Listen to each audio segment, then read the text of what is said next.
So I want to start by thanking Shadon Smith and Chevron Golf and the entire team of the Bedford-Stuyvesant Restoration Renovation Corporation and the Billie Holiday Theater for hosting us this evening. Tonight, we will continue our second round of public hearings taking place in all five boroughs.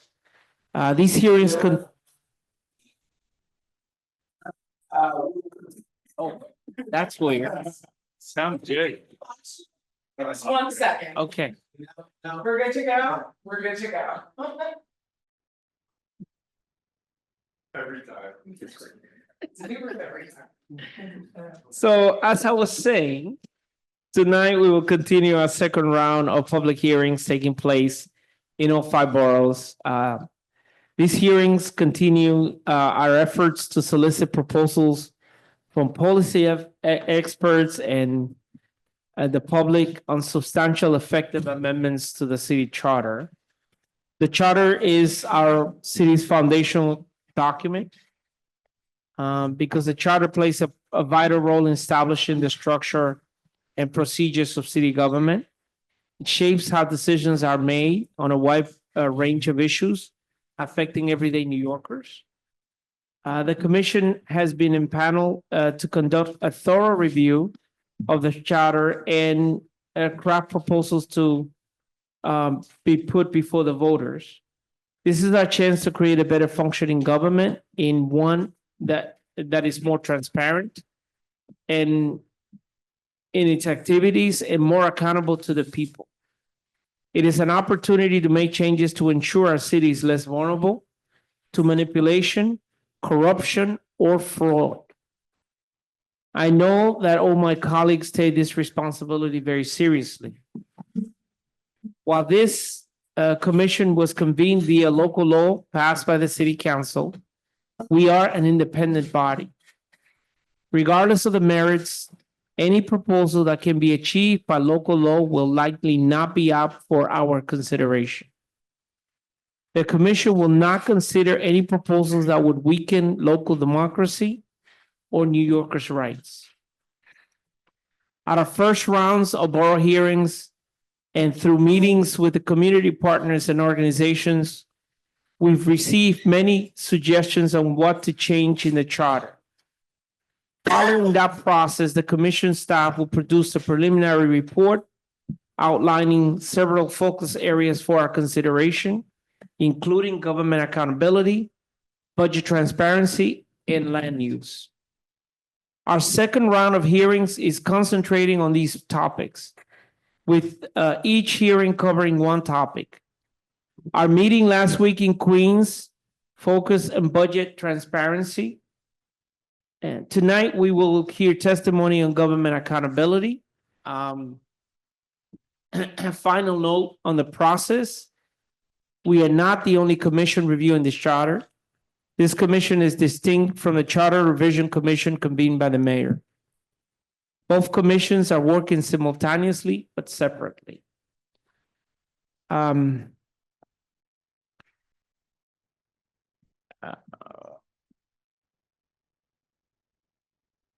Yeah.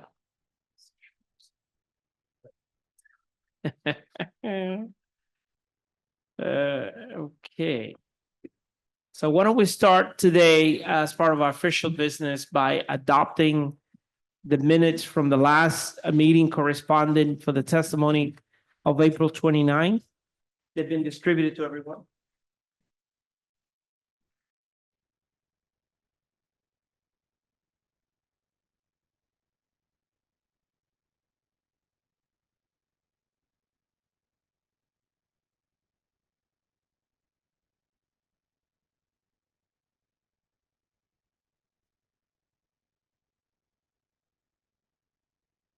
Okay.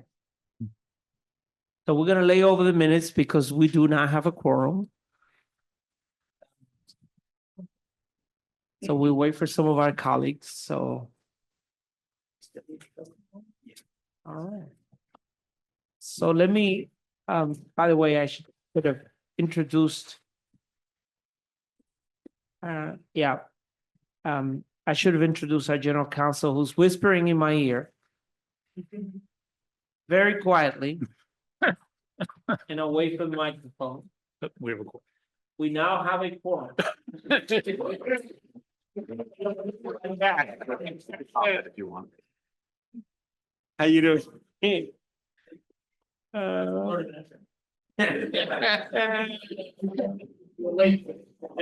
let me see. I don't know what type of sit out there.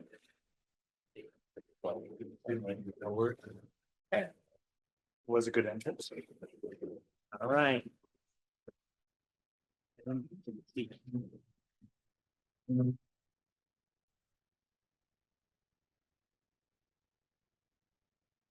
So why don't we start by having the commissioners introduce themselves? You heard from me, so we start from my left, Mike.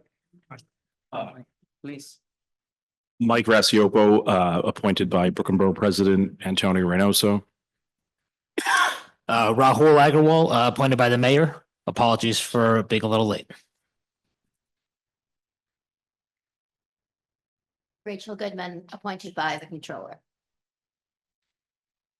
Dr. Ram Raju, appointed by the Staten Island Borough President. Good evening, Mark Winston Griffith, appointed by the Public Advocate.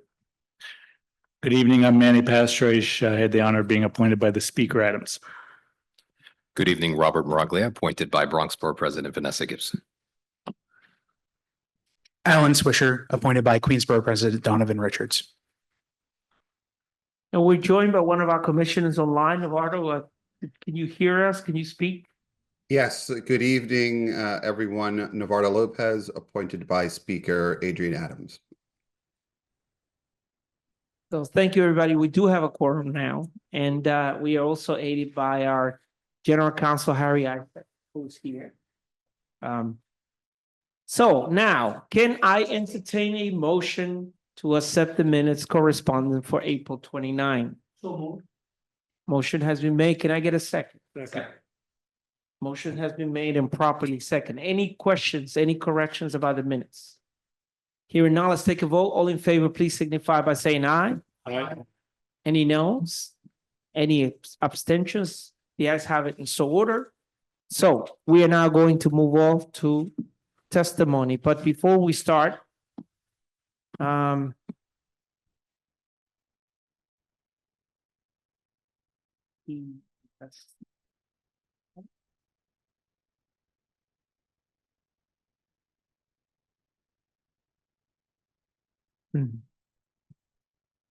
So tonight's testimony will focus on government accountability.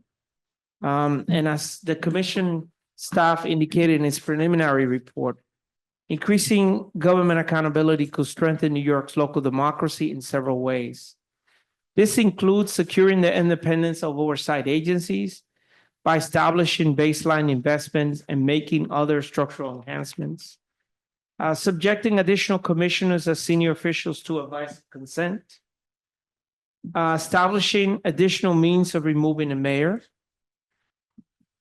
not the mayor, but a mayor, increasing transparency surrounding mayoral vote vetoes and opportunities for public engagement in the veto process, adding duties, responsibilities, and procedural safeguards that the mayor must adhere to when declaring emergencies, and authorizing the city councils to submit local laws subject to mandatory referendum as special elections. Today, the charter contains an array of mechanisms and independent agencies designed to ensure that city officials are responsive to the people they serve. Yet structural risks remain, preventing those features from working as designed. The commission is therefore interested in hearing more tonight about how we can update the charter to promote good governance. But before hearing testimony, I remind those in attendance that this is an official, formal government proceeding, and that the quorum must adhere, must always be observed. As such, audience members shall remain silent at all times. If you intend to testify today, but have not yet registered to do so, we will accept registrations up to the first 30 minutes of tonight's hearings. The witness table is reserved for people who wish to testify. Video recording or photography is not allowed from the witness table. At tonight's hearings, we will ask folks to limit their testimony to 3 minutes. I will let you know when your time is up. While tonight's hearings will focuses on government accountability, we welcome any testimony on proposed revision to the charter. So I am going to start by calling witnesses in panels. Commissioners are encouraged to ask questions on testimony given, but I ask that you hold your questions until each member of the panel has testified. Finally, I asked that our witnesses and commissioners speak directly into the microphones so that our Zoom attendees can clearly hear you. So we're going to start with the first panel. Councilmember Osei, Councilwoman Nurse will be the first panel, so please welcome them.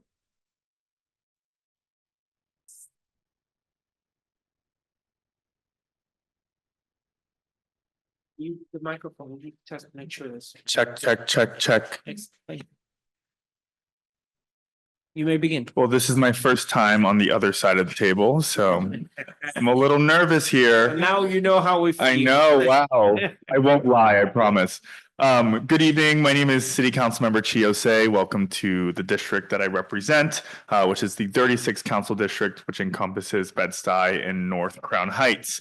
Democracy, as we know, is the cornerstone of a functioning society. In theory, it allows the people to speak up and direct the course of how their government should function to serve them. As we continue to see threats to our democracy on the federal level, it is critical we fortify it in our local governments. Local government is the most accessible form of democracy. It handles the day-to-day lives of our community. It is our local government that takes care of our parks, our libraries, our streets and sidewalks, our cultural institutions, and more. Therefore, it is critical that those who serve our local government are held to the highest standard and reflect the communities they serve. Today, my colleagues and I will be testifying on a number of topics based on our experiences serving the people of New York and where the charter can be improved upon. The focus of my testimony today will be on the need to expand the checks and balances with our city's board appointments. Our boards do not reflect the people of this city. The city has many boards and commissions that impact the day-to-day lives of New Yorkers, including the Board of Corrections, the Rent Guidelines Board, and the Landmarks Preservation Commission. These boards are made up of individuals appointed by the mayor, and sometimes decisions and policies made by these boards do not reflect the needs and interests of everyday New Yorkers. A prime example of this is the Landmarks Preservation Commission. It sometimes designates landmarks that stifle community-oriented development where development is necessary in the midst of a dire housing shortage, and other times refuses to establish landmarks that would improve the community. Although this is not governed by the charter per se, the Rent Guidelines Board is a key example of why we need more checks and balances in our appointment system. The Rent Guidelines Board has the power to establish rent adjustments for the approximately 1 million dwelling units subject to rent stabilization law in the city. In plain language, they are able to increase the rent. The board consists of 9 members who are all appointed by the mayor. Out of the 9 members, only 2 members are appointed to represent tenant interests under this current administration. However, more than 2/3 of New Yorkers are renters. The board and governing bodies that work and implement policy that impact New Yorkers should be made up of diverse voices that reflect our city. I look forward to hearing from the rest of my colleagues who, like myself, have a firm duty to speak up for accountability and transparency in local government. I thank the Commission for hosting these public forums throughout the city and for their commitment to listening and hearing from New Yorkers on how many can make this a more democratic city that works for the interests of many, not the few. And I urge the Commission to push for government reforms that increase transparency and hold our electeds responsible for serving the needs of the public. Again, I don't believe you guys are paid to be here, right? So I appreciate you for being here and for showing up consistently and hearing us testify. Thank you. Thank you for your testimony. Thank Before you all. you proceed, I just want to let the record show that we've been joined by Commissioner Jones online. Would you like to introduce yourself, Commissioner, if you could hear us? Thank you, sir. Rod Jones, appointed by the City Council Chair. Thank you. Thank you. You may proceed. Thank you. And just want to echo my colleagues' comments that thank you all for giving your time and stepping up to fill this. We know it's a big commitment and takes away from your time off, which I know for many of you is rare. So good evening. My name is Councilmember Sandy Nurse. I represent the 37th District in the City Council. And today I want to speak on the Board of Correction and how we can strengthen that. As the chair of the City Council Committee on Criminal Justice, I am painfully aware that New York City's jails are failing the people detained within them. 38 New Yorkers have died in our jails since the beginning of this administration. Thousands more endure inhumane conditions that are the subject of multiple federal and class action lawsuits involving use of force, lack of medical care, unsanitary conditions, and the illegal use of solitary confinement. New York City is fortunate enough to have the Board of Correction, or the BOC, which is a local jail oversight agency charged with setting and monitoring minimum standards in our jails. However, the BOC currently lacks the capacity, independence, and authority necessary to effectively set, assess, and enforce these standards. Efforts by the current administration to limit transparency and accountability at times led the board chair, who is appointed by the mayor, to have further hindered the BOC's critical work. So these are some changes I think would make sense, and I know that many people in this room think would make sense to fix in the city charter. One, we need to baseline the budgeting of the Board of Correction. The city charter should require that the Board of Corrections budget be no less than 1% of the Department of Corrections expense budget. Currently, BOC's budget is approximately 0.2% of DOC's, and it has faced proposed cuts every single fiscal year since I've been in office, since fiscal year 2022. These cuts limit the agency's ability to hire professionals with the experience and expertise necessary for effective oversight and investigations. A baseline budget would ensure that the BOC can serve as a reliable and independent watchdog and would protect it from retaliatory funding. Two, I think there should be minimum oversight functions. The charter should mandate that board members carry out a defined set of functions, including conducting regular facility tours. Board members need to spend time in our jails, in these facilities, listening to the experiences of people in custody and to staff. Also to look at the state of the facilities, which are pretty deplorable. A reformed appointment process. The current process where the mayor appoints or approves the majority of the board and selects the chair is wildly inappropriate structurally for any oversight body. The charter should require a 9-member board appointed as follows: 3 by the mayor, 3 by the city council, 1 by the public advocate, 1 by the comptroller, and 1 by the longest serving borough president on a rotating basis. The chair should be jointly appointed by the mayor and the council, and the charter should also require that board members have some sort of relevant or lived experience and be compensated as the Civilian Complaint Review Board members are. Additional reforms, and I'll be very quick, the board should have the authority to create committees by majority vote. It should appoint an executive director who may only be hired or removed by a majority board vote following a hearing and a finding of good cause. It should be able to retain outside counsel, particularly when the city law department has a conflict of interest, such as when it's representing the Department of Correction. The board should have the power to close facilities that fail to meet minimum standards. While the State Commission of Correction has this power, it is far less involved in the daily oversight of city jails. Lastly, the board should also have the authority to release individuals who are subject to inhumane treatment in cases where the Department of Correction has been notified of a violation but has failed to act, which has been often. I urge this commission to adopt reforms and fully explore these proposals, and finally provide the Board of Correction with the actual independence, capacity, and authority it needs to fulfill its mandate. Ensuring humane treatment in our jails is critical, especially as we move forward with the plan to close Rikers. And I'm more than happy to answer any questions about the BOC structure and how woefully understaffed and underfunded it is, if necessary. Thank you. Thank you. Thank you for your testimony. I'm sure there'll be plenty of questions. I just want to acknowledge you have been joined by our co-chair. Maybe, I don't think you can. This way. Give us this, yeah, I know, I definitely have. I just want to, an opportunity to, Settle in. yeah, so give us a moment. Let's.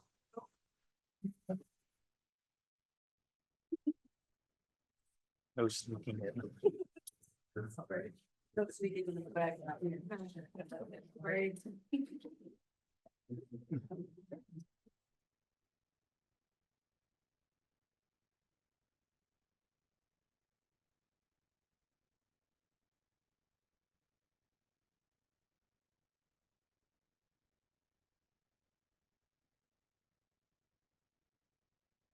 So as I said, thank you for your testimony. We've been joined by our co-chair and two more commissioners. I'm going to ask them to introduce themselves and then we're going to proceed with some questions. We can do our testimonies again if you'd like to. You do that at your own peril. Good evening, everyone. I'm Arbor Rice, and I'm the co-chair of the commission. I am CEO of the New York Urban League. Thank you so much for joining us this evening. To my left. Hi, I'm Andrea Salwin Copel, a commissioner. I'm executive director at National Council of Jewish Women, New York. Right.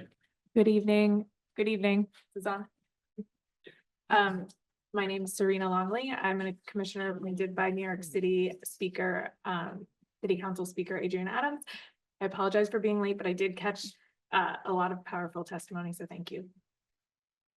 Okay, so let's move on to questions. I'm sure there are a lot. My question, I will start with Councilwoman Nurse. Your analogy of the current structure between DOC and BOC is very similar to the analogy of the police department and the complaint, civilian complaint review board. We heard testimony previously at one of our hearings regarding the fact that minimum budgets have not resulted in the necessary or intended actions for a number of reasons, one of which there are procedural things that are done by PD that do not allow the CCB board to continue and to proceed with matters that would affect staffing and affect what the board's actions into it.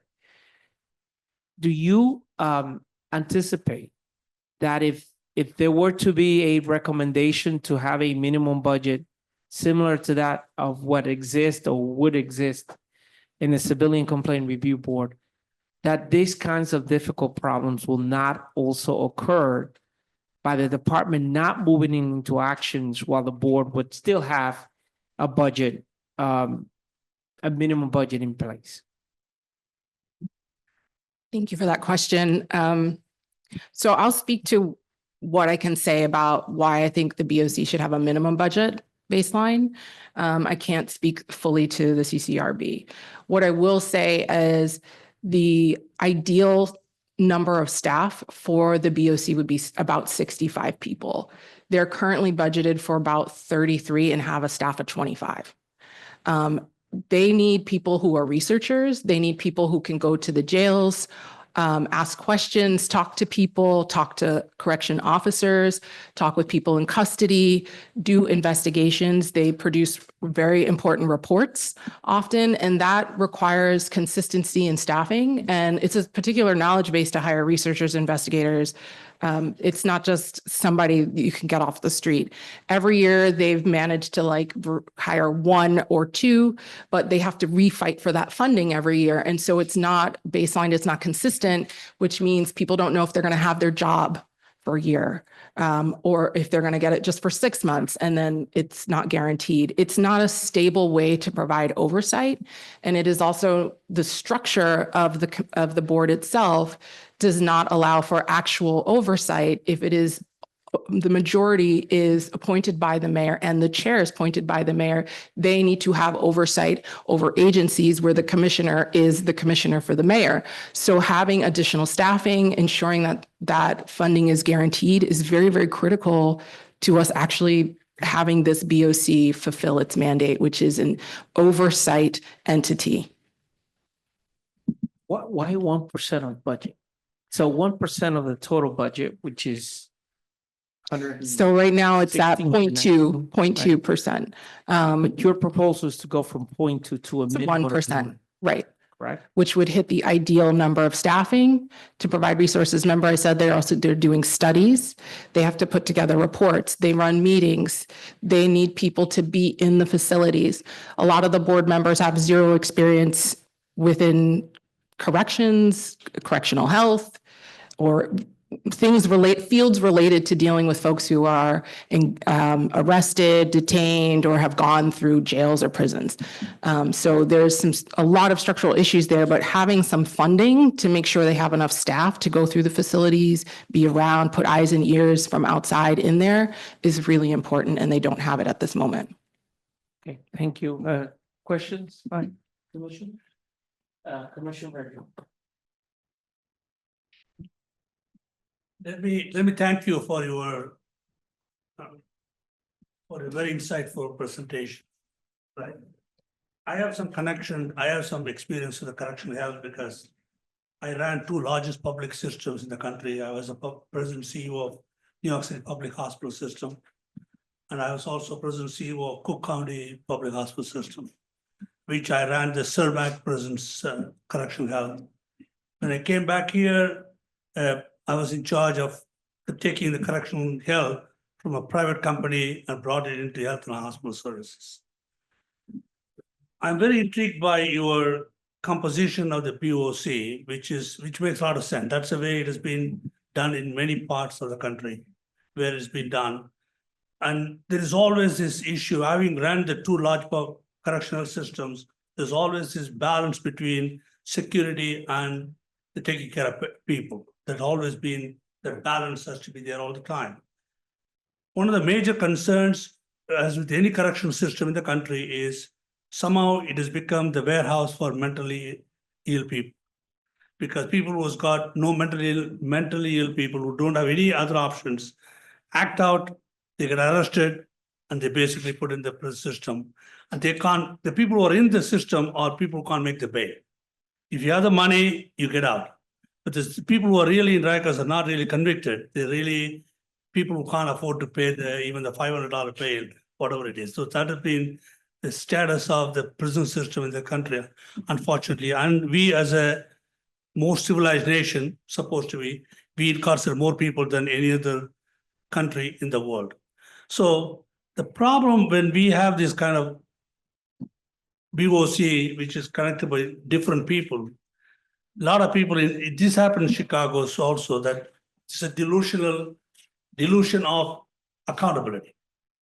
Who is responsible? Because for the entire BOC as a part of it. So what would be your counter argument to the fact that having 3 members appointed by mayor and then 3 by council, and for some reason the longest serving borough president, I never really made sense in that, whatever it means.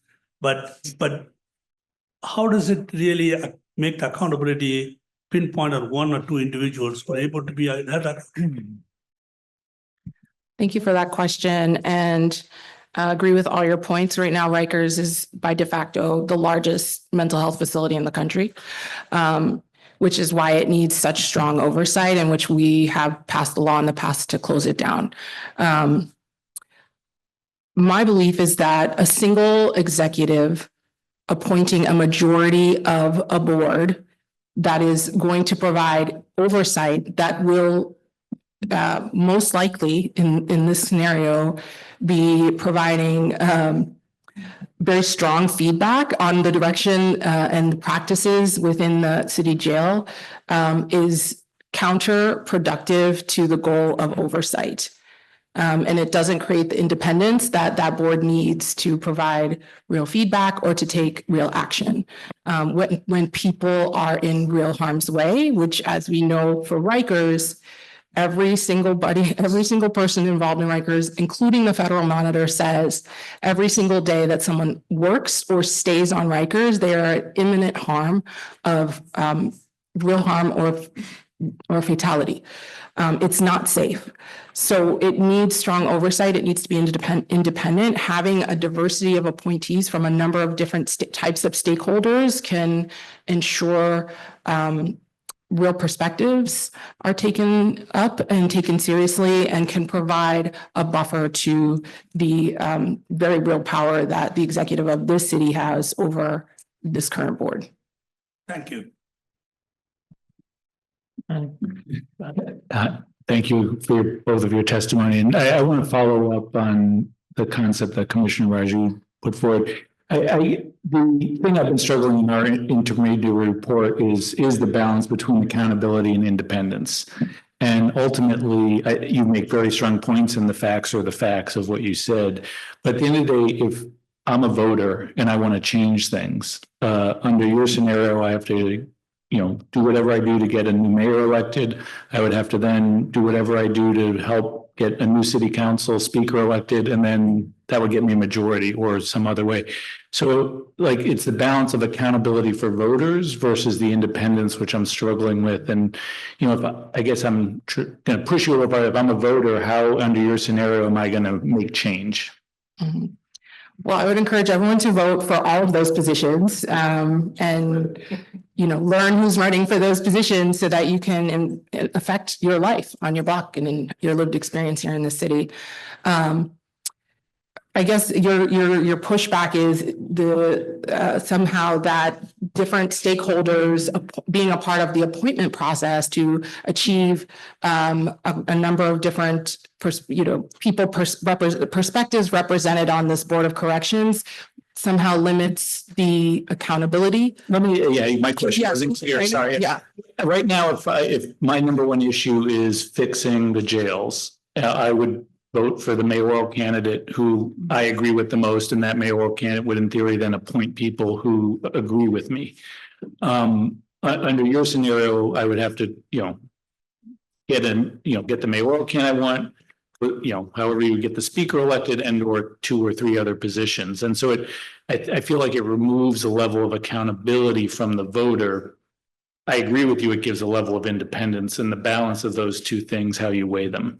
I would argue that the council has already set forth what the floor that the mayor has to walk on as it relates to the city jails.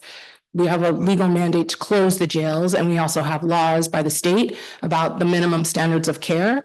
And there are clear protocols and practices that every single staff member is supposed to uphold while they're in that facility. The board is there to serve as a check on that and to make sure that those things are happening. If people are not doing their tours properly, if the commissioner is not doing their job properly, if people in custody are not getting medical care, if they're not getting food on time, or if they're being price gouged, or if their phone calls are being secretly recorded, these are all things that we talk about. Or if there's 700 people that have been sexually assaulted at Rikers, these are current cases, or I think it's 1,200 women.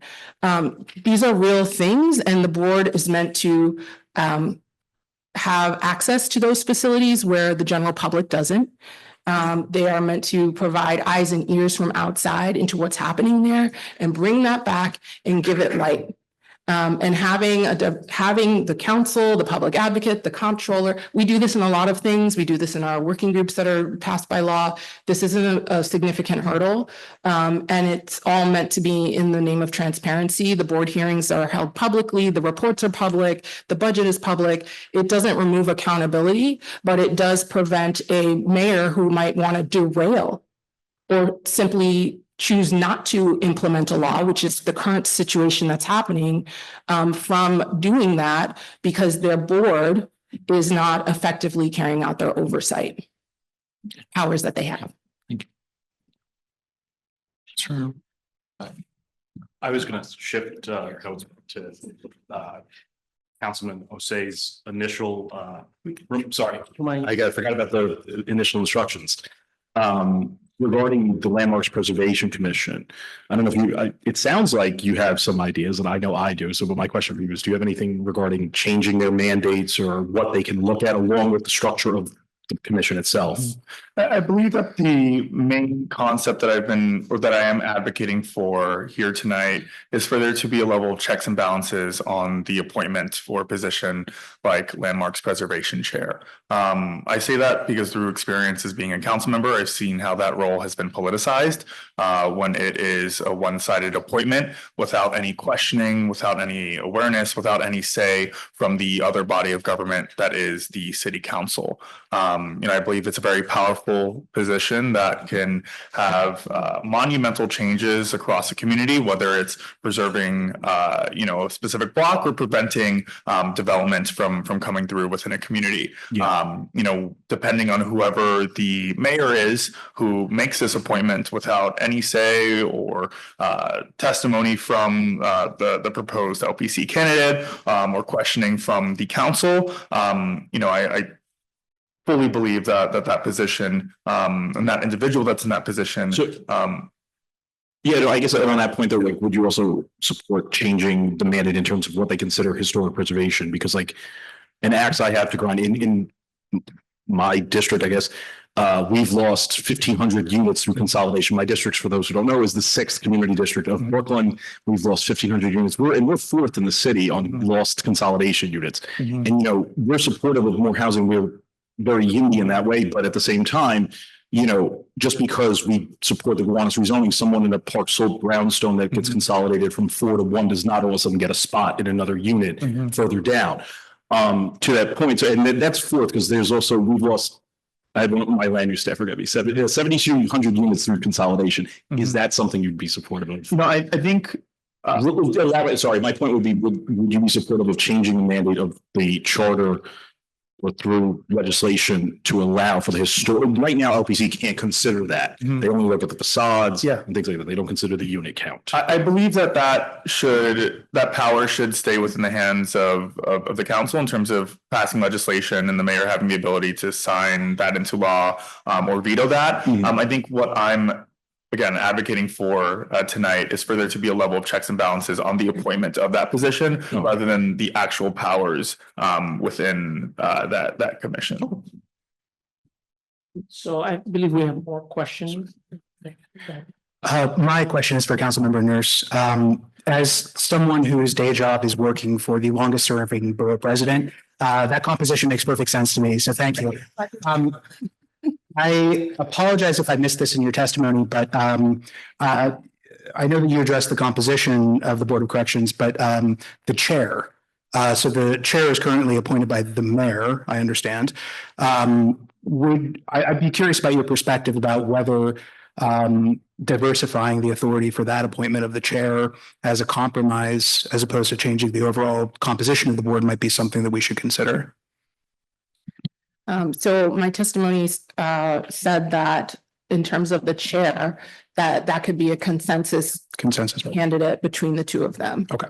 Which I think would be very reasonable. We appoint people all the time through the council, and I think it would be pretty reasonable to find someone that both parties could agree on. Between the speaker and the speaker. Okay, understood. Thank you. Sorry, the mayor and the speaker. Understood. Thank you. Sure. Good evening. Good to see you both. I have a question for Councilmember Nurse. Just going back to something you said about the pegging the budget to 1%. We've heard testimony over the past few weeks from others advocating for city entities having their budgets be a certain percentage of the overall budget. And I was just wondering about the 1% beyond the fact that it's a nice round number. What's the underlying rationale for that percentage? Well, you can look at other bodies. So you could look at the Independent Budget Office. That is 1%. So, there are plenty of agencies that call for, like Parks is calling for 1%. They get less than 1% of the city budget. We're asking 1% of DOC's budget. we're not even asking for 1% of the city budget. It's right now, like I said, we're at 0.2%. And so we're at half staffing capacity of the ideal structure. 65 people is what the board says that would really allow them to do the investigations and provide the outside eyes on the facilities. They're at 25 when their budgeted headcount is 33, and they have to fight for that every year. So every year it goes to cut, and then we, do this whole thing. It's really hard to recruit and retain people to work, especially for the jails, at that level of instability and lack of sustainability. As you all know, you all work in a lot of big, important places. That's really key.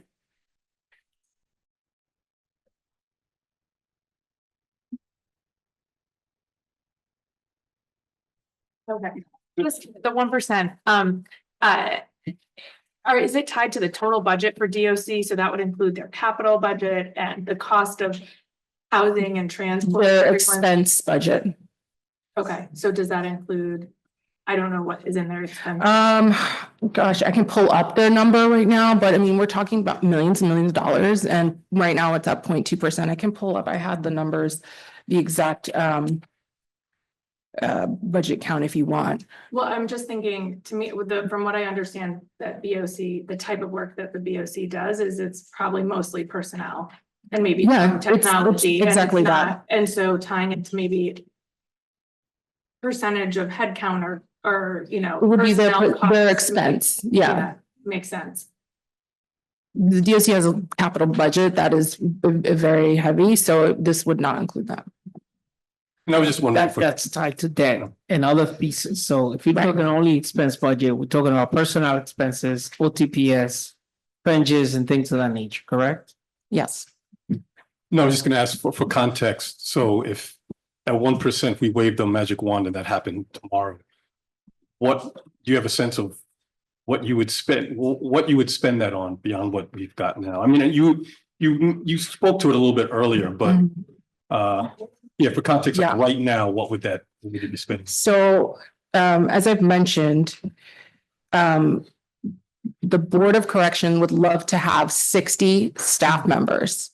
Right now, they're budgeted for 33, but they only actually have 25 people working there. So if they were to get that, this would go to the ideal structure and the ideal staffing capacity of the board, which would be 65 people.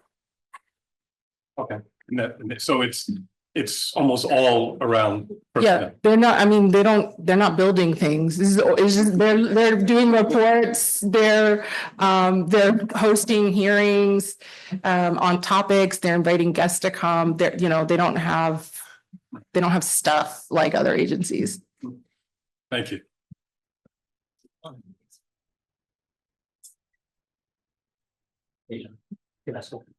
So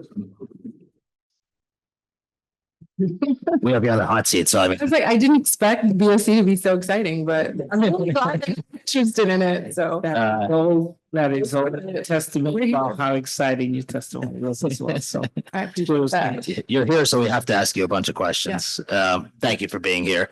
On BOC, just, I think I have 2 or 3 questions. On the 33 versus 25, I guess my question is, do you know why they're not at full capacity in terms of the positions they already have? And if they're not at full capacity, in other words, if they only have 25, then if you were to bump them to 65, could they even get the people to fill out those positions? Right. Well, so the reason why we're asking for the minimum is so that we know every year what it is, which just creates stability and the ability to retain people. So one of the positions is that they just were able to fill was a special investigations coordinator, an appliance coordinator, a compliance officer. So these are pretty specialized levels of expertise. You need a certain level of experience. Would you take a job if you knew that the funding for it was only guaranteed for a year? Especially when you have the experience enough to become a oversight investigations coordinator for the largest jail system in the country? When you could go somewhere else and know that you have that job and a contract for a long time, you're not going to take that job. And why should you? because you'd have to fight with the mayor every year and you'd have to get it to be a priority. And if it's not a priority for the mayor, you are not going to be a priority. No, understood. I mean, I'm going to take the question as rhetorical since we get to ask them. But to answer your question, no, I probably wouldn't take the job. Okay. Here's, I guess, my sort of question is it your sort of understanding that increasing the budget is going to help them to fill the positions that are currently unfilled? Is that sort of what you're saying? Right, because my sort of thought is if they're not already filling the positions that are there, then how are they going to fill the extra 30 that you're budgeting for? I guess what you're saying Break the is cycle here. We have to break the cycle of getting funding, not getting funding, getting funding, not getting funding. So every single year, they have to fight for what they have for for half of what they actually would need to be a proper, fully fledged oversight body. And they're, like I said, they're budgeted for 33 positions. They only have 25 filled because it's very hard to fill those positions when you don't have guaranteed funding. understood. So your testimony is if you baseline the funding, then that helps you to now increase the number of hires. Yeah. Got it. On your proposal to sort of change the structure of appointments. So my understanding is it's 3 mayor, 3 council currently, and then it's 3 mayor, but they're joint appointments with the justices of the first and second departments. And I think you're removing those joint appointments and now giving those to longest serving borough president, et cetera. And I guess my question is there a reason that you're taking out, you're substituting out the appointments that aren't currently unilaterally mayor? I mean, they're joint. So you're taking out the justices from the entire process. Is there something you see that is either sort of flawed by having those folks in, or is it that you think the new folks that you would put in are just sort of better for the appointments process? I think there's just a more direct investment from these types of stakeholders. You know, the city and the voters have a chance to remove people like that. You don't necessarily have a chance to remove some types of judges. So at the city level. So this is really the reason we need to do this is because we have a certain law in place right now and it needs to be followed. And we need the board to do the level of work it needs to do to ensure that we get to that law. And in the meantime, to take care of people who are in custody. That's not happening. And if we had a stronger board, we might see different actions. Okay. And then I guess last question, this has been covered slightly, but I just want to make sure that I have it right. In terms of your proposal is the baseline funding for BOC as an oversight agency. So then are you also in favor of baselining funding for other oversight agencies? Do you have a suggestion for DOI. which one? I mean, I'll just throw out DOI, but I'm DOI saying should be fully funded. Yeah, We should have a lot of investigators and lawyers and researchers in there. And I would say there's a lot of places where we could beef up oversight for sure. okay. So except if you do 1% for parks. Right. The 1% for the OHI, and 1% for BOC, and 1% for arts, and 1%, then the process of the budget begins almost moot. Henry, you stole my next question. But I mean, that is the sort of I can't general. speak to all of those campaigns. Yeah. I agree. First of all, I fully support our parks being fully funded at 1%. Like that was a promise that was made and a promise that has not been kept under this administration. You all know this. What we're asking for is a 1% comparative to a city agency that isn't the largest, right? And we're even talking about their expense part, so not even their total agency budget. But I hear your point taken. I understand what you're saying. Everybody wants what they need to do the job that they do right by the people of New York, you know? Yeah, totally agree. And thank you. I'm sorry, but we're gonna have to move on. Last question. Thank you for answering the question. Thank you both for your testimony. We're gonna call it. Thank you. Councilwoman Joseph is here. Would you come up? I believe you heard the rules before. The rules that we introduced. Oh, no, I did not. Let's hear it. Okay. So please keep your testimony to 3 minutes. Okay. Speak to the microphone and you're not allowed to record from the table. So those Say are that the- again? you're not allowed to record from the table. Oh, Those okay. are the main rules. So if you take out a phone, just please, So Yeah. would you begin, please? Sure. Good afternoon, Chair and Commissioners. Thank you for the opportunity to speak today. My name is Rita Joseph, and I'm proud to serve as the New York City Council member, Chair of the Committee on Education, and even prouder to say that before I entered public office, I was a classroom teacher for over 20 years in New York City public school system. I carry those decades of experience with me into every decision I make as a legislator.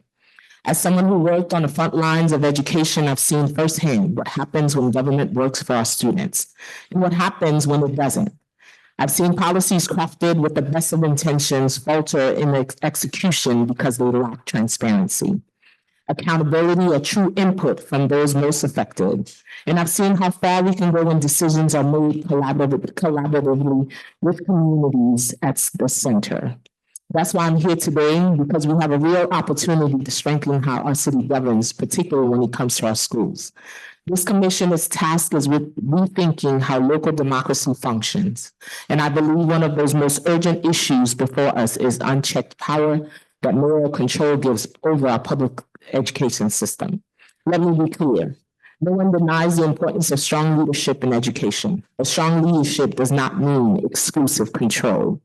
Our current system of mayoral control concentrates power in the hands of one person, the mayor, who has the sole authority to appoint school chancellor without any required input or confirmation from city council or the communities that are impacted by those decisions. The lack of oversight is just not problematic, it's undemocratic. Education is too important to be treated just like another agency under mayoral purview. Our public school education educate over 1 million children, most of them Black and brown, immigrant, low income. They deserve a school system that listens to them, responds to their needs, and reflects the diversity of the communities it serves. Right now, that is not happening consistently. Over the years, I've taught under multiple mayoral administration. I've seen the same patterns repeated. New leaders come in with sweeping changes, top down mandates, often with little understanding of what our students and teachers actually need. Without public accountability, these decisions are made in vacuum, leaving educators, families, and even council members scrambling to respond to policies they have no say in crafting. That is why I strongly urge and believe the city charter should be amended to require advice and consent from the city council for the appointment of school chancellor. This would bring us in line with other major cities like Chicago, Los Angeles, and Houston, where mayoral appointees to lead public executive position must go through a confirmation process. If it works there, it can work here. It should. Council oversight couldn't be just symbolic. It would mean that whoever is chosen as chancellor would be someone with a proven track record in education, someone with vision and integrity, and someone who respects the value of working with communities, not around them. It would mean a public vetting process that would ensure leaders are accountable, not just to the mayor, but to the people of New York City. And it is about more than just one appointment. It's about creating a system that cannot be easily influenced by politics or special interests. If we want to build a local government that serves everyone, students, parents, educators, taxpayers, then we need a system that checks concentrated power and elevates community voices. This commission has the opportunity to recommend bold, meaningful reforms that includes not only expanding confirmation requirements for mayoral appointees, but also strengthening independent oversight bodies and increasing public engagement in decision-making process. The government works best when it reflects the people it serves. That's what democracy should look like. As a forever educator, a mom, and a policymaker, I'm asking us to take this moment seriously. Let's build a governance model and prioritize equity, not expediency, transparency, not secrecy, and shared leadership, unilateral control. Our students and our city deserves nothing less. Thank you for your time and your commitment and reimagining a stronger and more democratic New York City. Thank you for your testimony. Wow, look at that. Questions? Thank you, City Councilman Joseph. It's great to see you. Same here. I wanted to ask, how do you think that advice and consent for the chancellor will lead to more accountability specifically within communities and working with parents and providing strategies that are not top down? Like, how do you see that the advice and consent directly addressing the issue that you raised?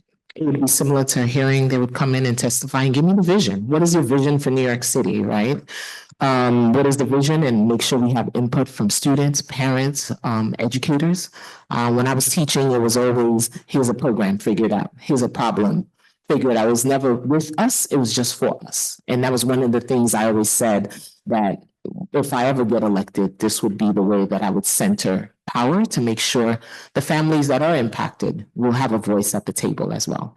So I think a hearing and public testimony to see and questioning, similar to a C-30 process, anyone who knows what a C-30 process is.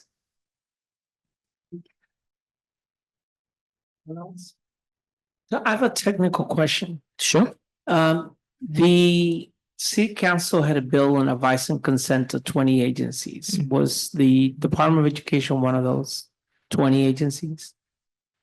I believe, I'm not sure, I don't recall, but I think so. But then we get a little tricky because state has a lot of power over education. I asked that technically because one of the concerns that we have is that things that are in the process to local law, that's one of the premises in the beginning, would not be taken out by this charter because there's a process of local law already in place. So I think that would be a question that I would ask staff to research. Okay. Right? No, but is it part of the 20 as covered by the bill? That's the question. Yeah, I don't think it was. I mean, I was just checking right now. Yeah, I don't think it was. I was gonna ask the same question. I don't actually think it was covered by the bill. Okay. I was wondering the same thing as like, why it wasn't. Probably because the state has more control. Like I can't tell or mandate New York City Public School what to do. The state has to. For example, we're launching a brand new curriculum. I can't mandate schools to teach it, but the state can. Right. So that would impact what we could do. Right. So it's a little. So we would have to get our state electeds on board because they're the ones who give mayoral control. They vote on mayoral control. Okay, we have a question online from one of our commissioners. Sure. Robert, who wanna.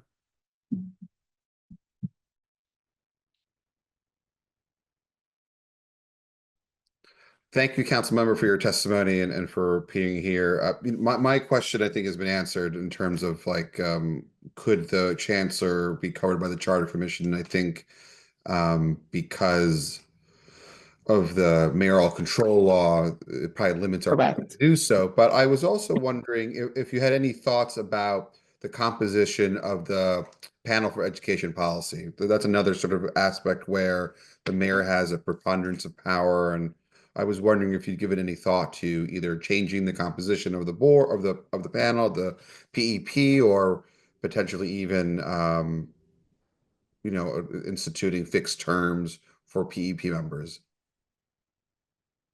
I didn't get the last part of the question. Fixed, The last part, please. Fixed terms for the members of the PEP. Oh, fixed terms for members of CC? The PEP, for the panel for education. Yeah. Any thoughts or ideas that you have about about the composition of it, their terms, anything that you have about? I would have to revisit that. You know how many times we tweaked it so there would be a check and balance, and it never works that way. Yeah, it always, for some reason, falters on the other side and it falls in line with the mayoral control. We've tweaked it so many times during mayoral control negotiations. So maybe we should do away with certain parts of it, period. I would have to revisit it and give you my thoughts. Thank you. We tried though. We tried to expand how many so they can be a checks and balance. It didn't work. Still doesn't work. Thank you. I have a question. Did I interrupt you? Go ahead. Okay, cool. Good evening. So as you well know, advice and consent is it's a hot issue, right? It's a third rail in some respects.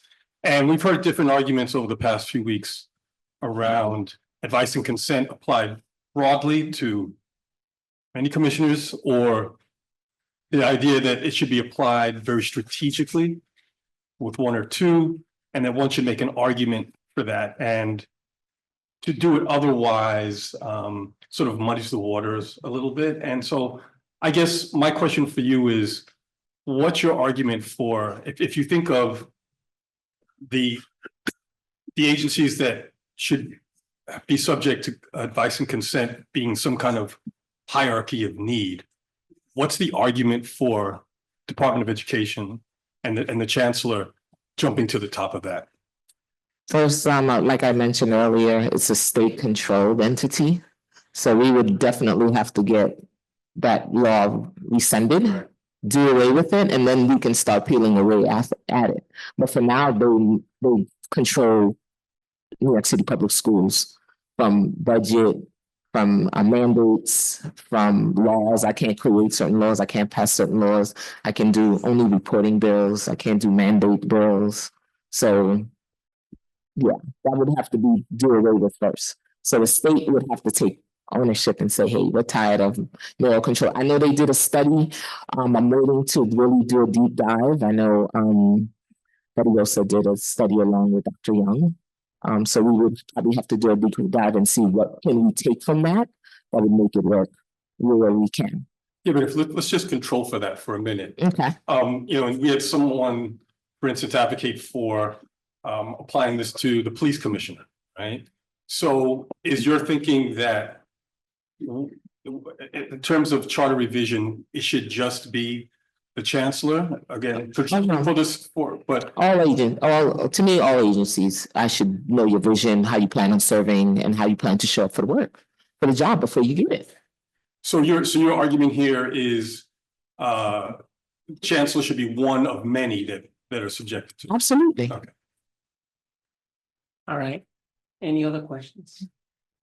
All right, thank you for your testimony. Thank you so much. Next, we're gonna call the next panel. We're gonna call Aldrin Bonilla from the EPC. Councilmember Lincoln Wrestler, welcome. You come up to testify as well.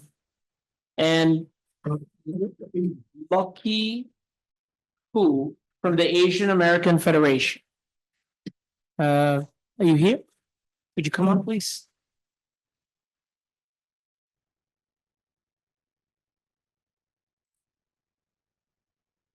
All right, we're gonna start with you. Good evening. Thank you to the commission for holding this hearing and for giving me the chance to testify. My name is Lucky. I'm the Senior Civic Engagement Coordinator at the Asian American Federation.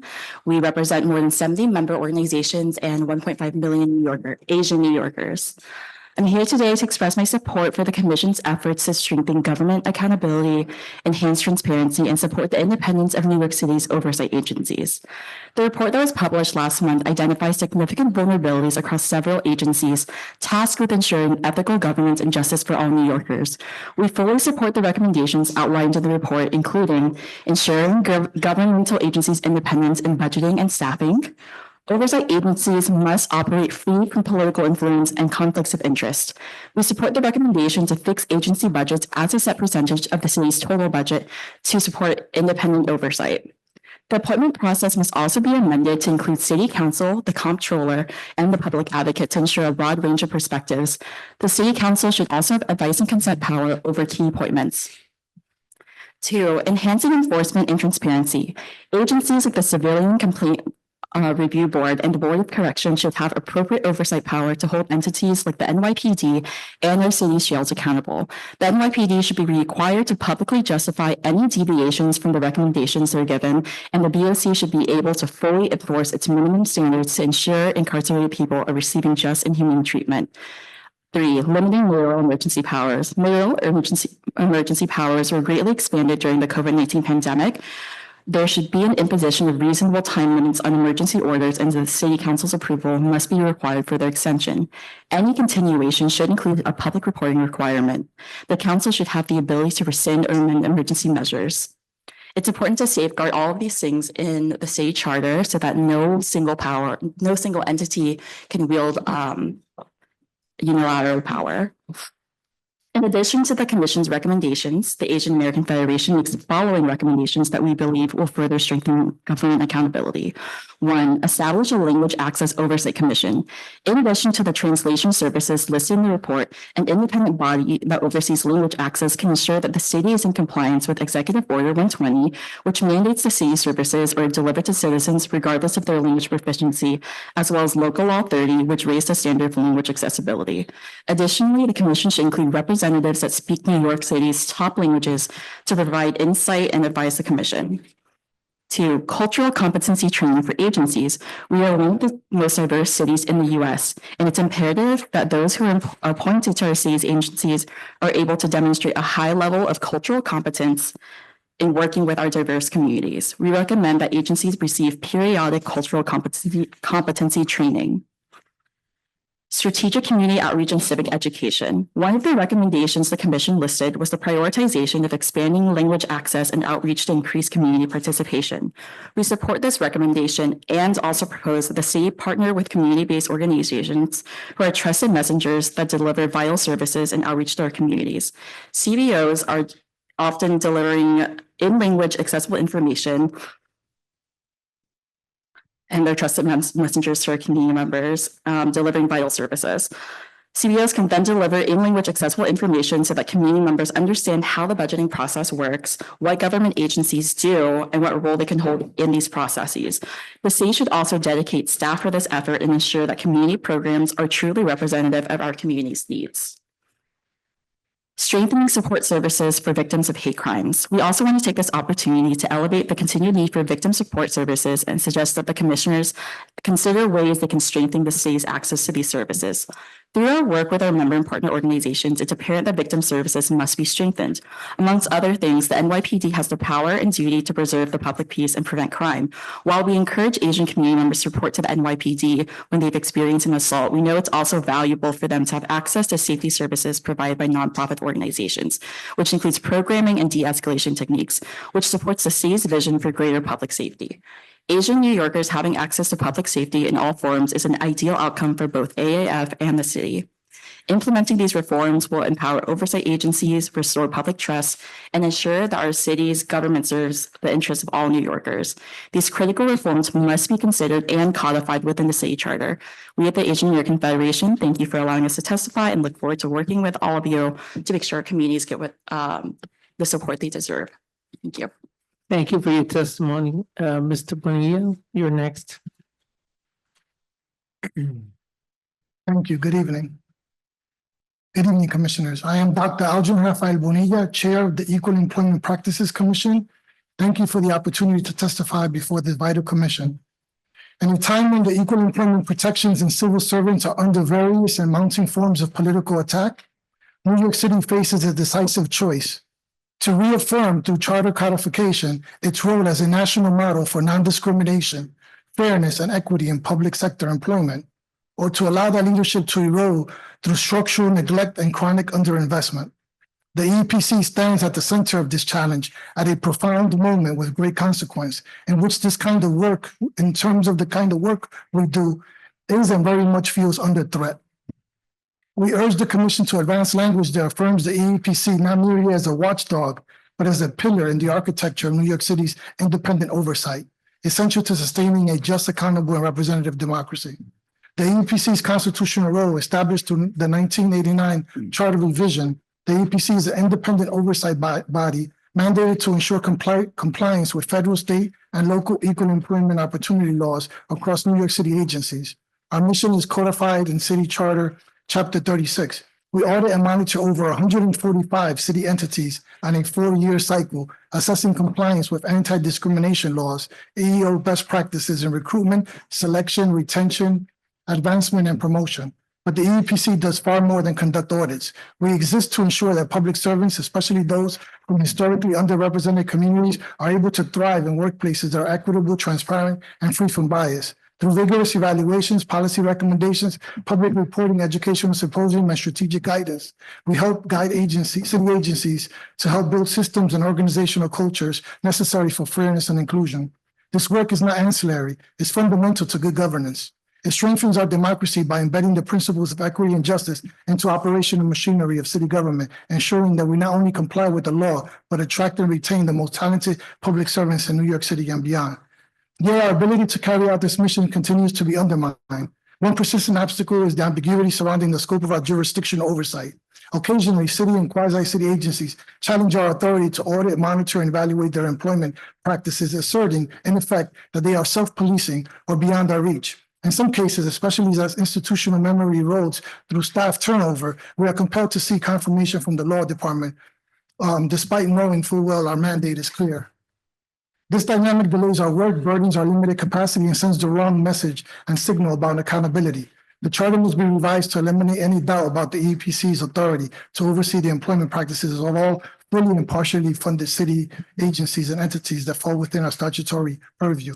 Protecting the EPC's independence in budget and staffing. The EPC currently operates on a budget of approximately 1.1 million. A sum lower than what the city spends to remove a single inch of snow in a snowfall event. In contrast to our growing mandate, our staff remains capped at 12 employees due to persistent delays in the Office of Management and Budget in authorizing hires, even after approved headcount increases. This is not a bureaucratic inconvenience, it is a democratic vulnerability. The EPC's funding is subject to the discretion of the very political institutions over which we tend to exercise oversight. This violates basic principles of checks and balances and renders our independence conditional and fragile. We urge the charter to help with language that establish a charter mandated minimum funding level for the EPC. This could be pegged to the fixed percentage of citywide personnel expenditure, ensuring that as the city grows, our oversight capacity grows proportionally. For example, and I know everyone speaks about 1%, but we're asking here for 0.01%. A 0.01% of city personnel costs would provide sufficient scale for our critical work. Exempt the EPC from the program to eliminate the gap. Our modest staffing levels make across-the-board cuts disproportionately damaging. Authorize the EPC to manage its own staffing, including hiring and promotions without requiring OMB approval that delay block our vital oversight operations. Protect our budget from mid-year rescissions and executive interference, similar to the protections granted to the Independent Budget Office and the Civilian Complaint Review Board to help insulate their work against vicissitudes of daily politics. Together, these reforms will enshrine the EPC's independence in the charter, affirming the city's commitment to equal employment enforcement. We would like strengthening our oversight powers as well. Ensure that we can have subpoena powers for testimony and documents where necessary. Conduct public and closed hearings in cases of sustained noncompliance. Establish timelines for corrective action and publish compliance statuses of agencies. Impose administrative fines on agencies that fail to implement corrective actions after a defined period. Retain agency counsel independent of the corporation counsel to support these enforcement actions. We also would like the charter mandate to improve in terms of accounting for our expanded functions, in terms of producing comprehensive public reports on occupational segregation and pay disparities, and that we have documented. Conduct racial equity analysis as mandated by Local Law 13, convening the symposium and the sector-based practices, collaborating with DCAS and other agencies, making formal legislative policy and budgetary recommendations. Finally, the EPC board currently consists of 5 members, 2 appointed by the mayor and 2 by the city council, and the chair jointly appointed by both. We would like to expand the commission to 7 members, adding 1 appointee from the public advocate and 1 from the controller. This will bring broader perspectives while maintaining a statutory quorum of 3.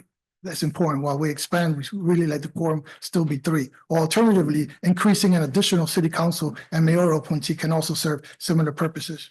Establish appointment timeframes and fallback procedures. If the mayor and the council fail to fill a vacancy within 90 days, the EPC should be authorized to nominate and confirm a temporary commissioner to ensure operational continuity. In the case of a chair vacancy, the sitting commissioner should elect an interim chair from among themselves. Codify qualifications for service. While flexibility is valuable, the charter should indicate that experience in employment law, civil rights, labor law, public administration is preferred to ensure commissioners are equipped to guide this complex, high-stakes work. These measures will help prevent vacancies from hobbling the EPC's governance, oversight, and ensure that the board reflects the expertise and diversity that our mission demands. The EPC is not just compliance work. It is an institution that protects the dignity of New York City's municipal workforce. We investigate, we document, we recommend, and when empowered, we drive change. Thank you. Thank you. I was about to tell you that. I know, I saw it in the face, so I cut it short. You should have seen my face before then. Yeah, okay. So now let's turn over to Councilmember Wrestler for her testimony. Thank you so much, Chairs Garrido and Rice and all the distinguished members of this commission. And it's great to join a panel with Dr. Bonilla and the Asian American Federation. Thank you for the opportunity to share some insights. My name is Lincoln Wrestler. I have the great privilege of chairing the Committee on Governmental Operations, State and Federal Legislation. Our last major charter review of substance, of meaningful substance, was 1989. Following one of the worst corruption scandals in our city's history during term 3 of the Koch administration. 35 years later, our city is once again in a moment of crisis with a growing series of deeply troubling allegations in the most senior ranks of City Hall, including the mayor himself.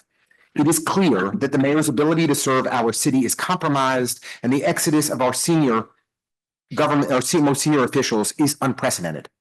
This scandal-ridden administration and their ability, or frankly inability, to function begs the question of whether we have the right balance of power in our city government.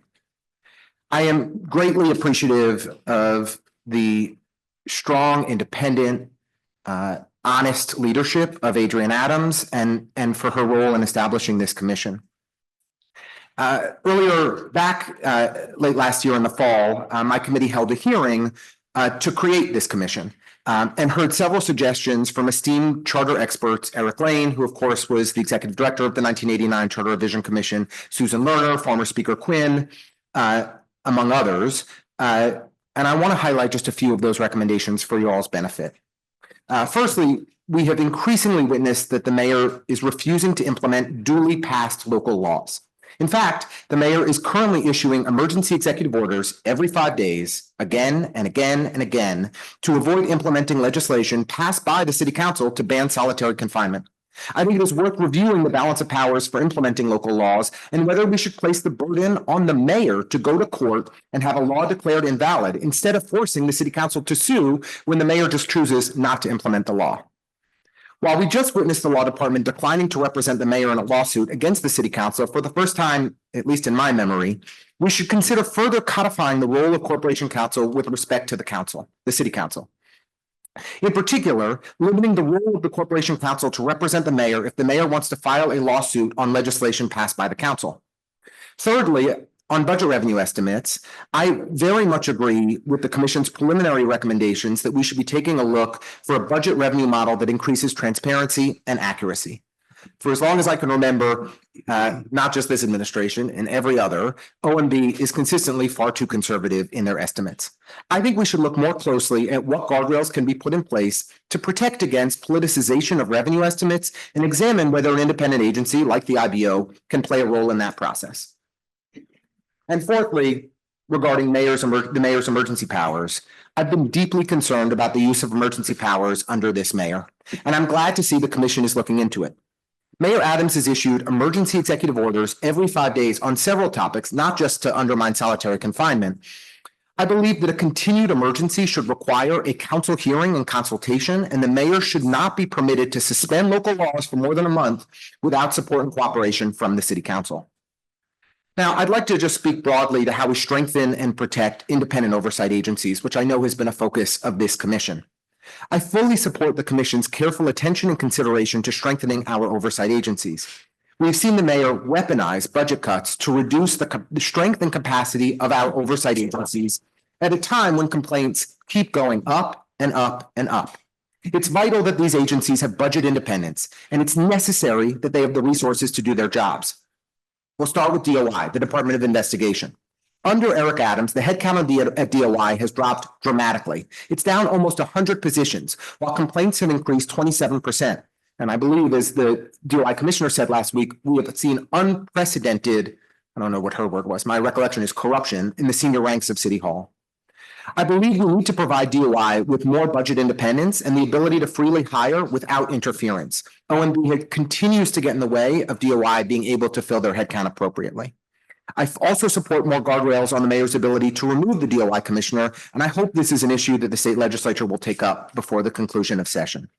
DOI also plays a vital role in performing background checks on city employees, including those at the highest level. And given recent allegations, I believe it's worth considering whether that role should be formalized and have oversight outside of the mayor's office. Secondly, the CCRB, as Chair Rice knows well, complaints are at their highest level since 2012, the Bloomberg administration, and the peak of stop and frisk. CCRB complaints have increased 62% since Eric Adams came into office, 62% over the last 2 years. And do you know what's driving those complaints? Excessive force by the NYPD. Right now, 22.5% of the complaints that go into the CCRB are ignored. The CCRB hangs up the phone and throws the case away if the NYPD inappropriately takes somebody's property, acts disrespectfully to a member of the public. They don't have the staff or the capacity to handle it. It's disgraceful. As the commission considers various proposals on CCRB independence, I think it's worth considering whether to factor in the volume of complaints in setting their budget. Thirdly, COIB, our Conflicts of Interest Board. The mayor controls a majority of the board, and the budget is subject to OMB approval. Headcount has been cut from 26 to 21. That's a substantial reduction for a small agency. We rely on COIB to enforce ethics issues, but COIB is currently beholden to the mayor and doesn't have this capacity to do their job. I'd lastly just like to comment on advice and consent. Quite simply, advice and consent works. It works for the 12 city agencies that already require it. It works for the state of New York, where we require every single senior agency head in state government to be subject to advice and consent by the state Senate. And it even works in Washington for the most part. The best example is our Corp Council. Since Corporation Counsel has been subjected to advice and consent, there have been 3 Corp Counsels, Georgia Pestana, Judge Sylvia Hines-Radix, and Muriel Good-Trufant, that have each been exemplary public servants that have shifted the orientation of the law department to truly represent the interests of the city of New York, not just the mayor. They have treated the city council as a partner. They have provided confidential advice, and they have allowed us to do our jobs more effectively. This benefits all New Yorkers. Subjecting more agency heads to council review will help ensure appointees of the mayor are thoroughly vetted and meet appropriate qualifications and ethical standards. A public hearing held by the city council will require the mayor's appointees to demonstrate that they are deeply knowledgeable about their agency, they are equipped to serve in critically important leadership positions, and that they will act with integrity.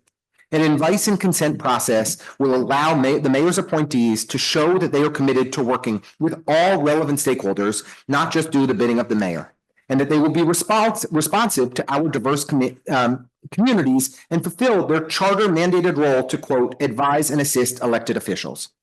Any mayoral administration confident in the qualifications and the character of their appointees would welcome this model.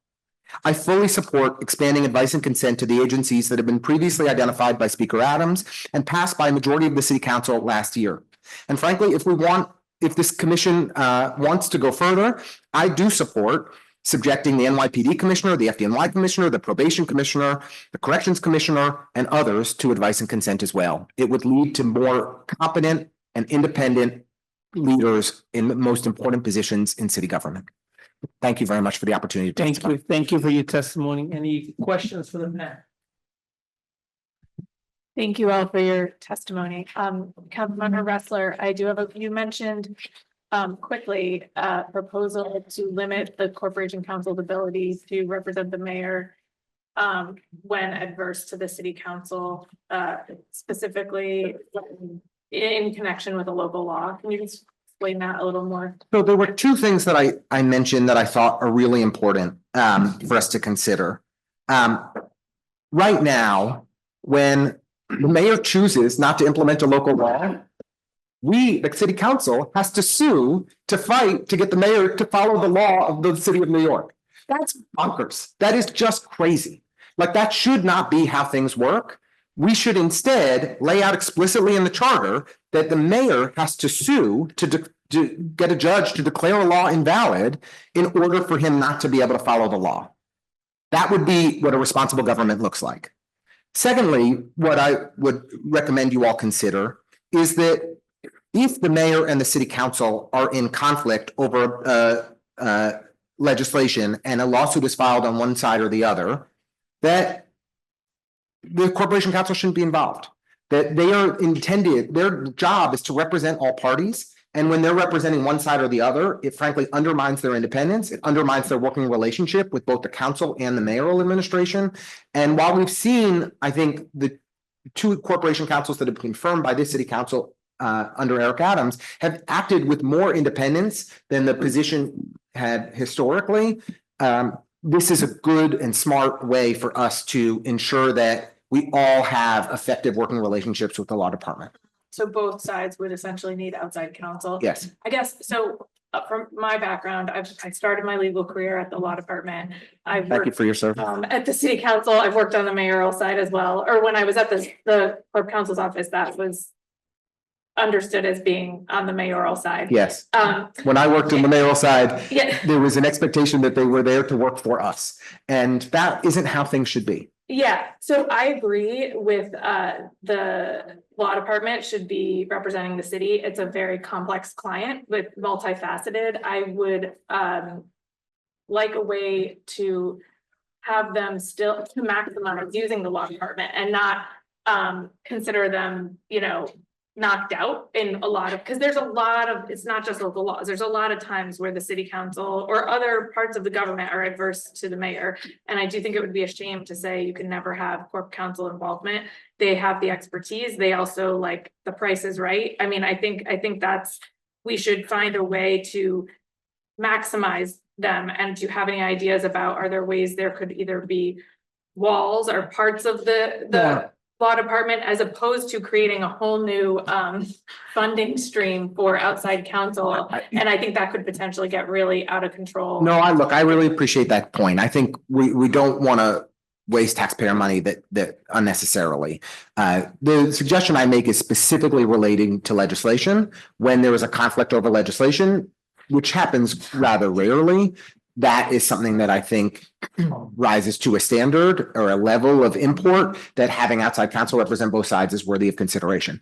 We found that the law department has tried to set up firewalls on issues where they're advising both sides, but ultimately there's still somebody who's kind of at the top of the firewall guiding both sides of it, and it's imperfect. I think they're doing the best they can in a tricky dynamic.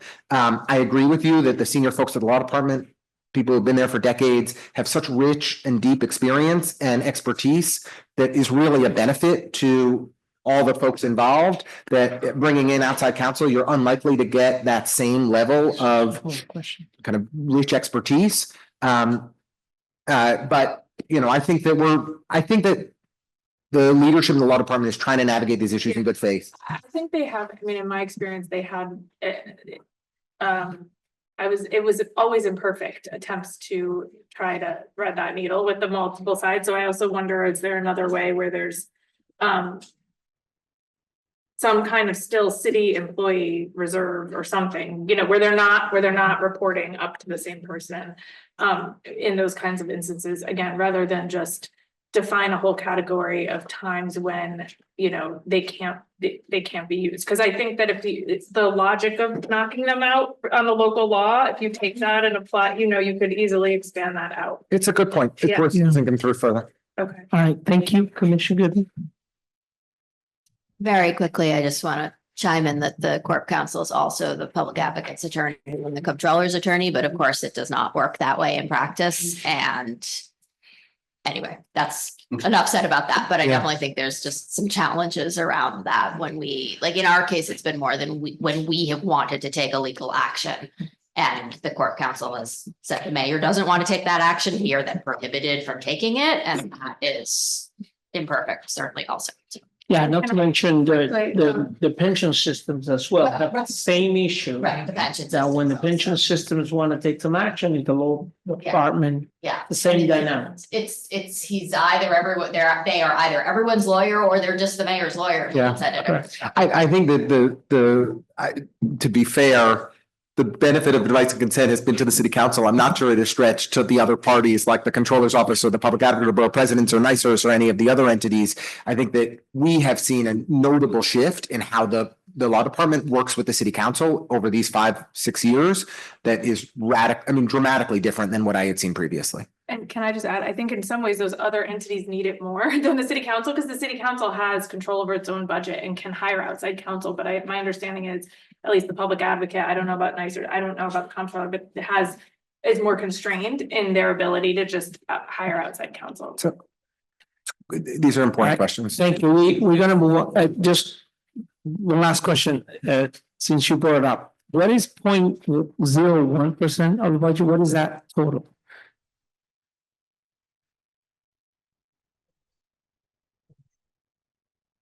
Yes, the total in this case, 2.6 million. Thank you. I just had a quick question about EEPC because that was my other agency before CCRB. And that is with the 12 employees. So are you able to complete your mandate? Are you able to complete the number of audits that you're supposed to do every year?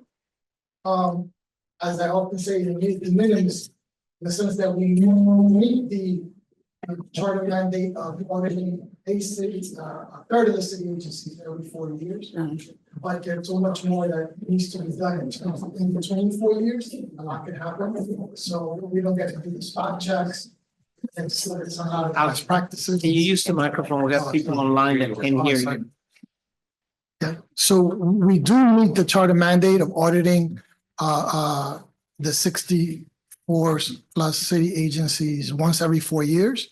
But we don't get to do some of the things that we want to do in terms of spot checks in the interim, in terms of audits, as well as a lot of the other work that we like to do in terms of making the audits more robust in various ways as the city council starts adding different local laws. Thank you. Thank you for your testimony. We're gonna call the next panel. Sarita Daftari for the Freedom Agenda, Alana Sibin from the Vera Institute for Justice, and Kay McMahon. Would you come up to testify, please?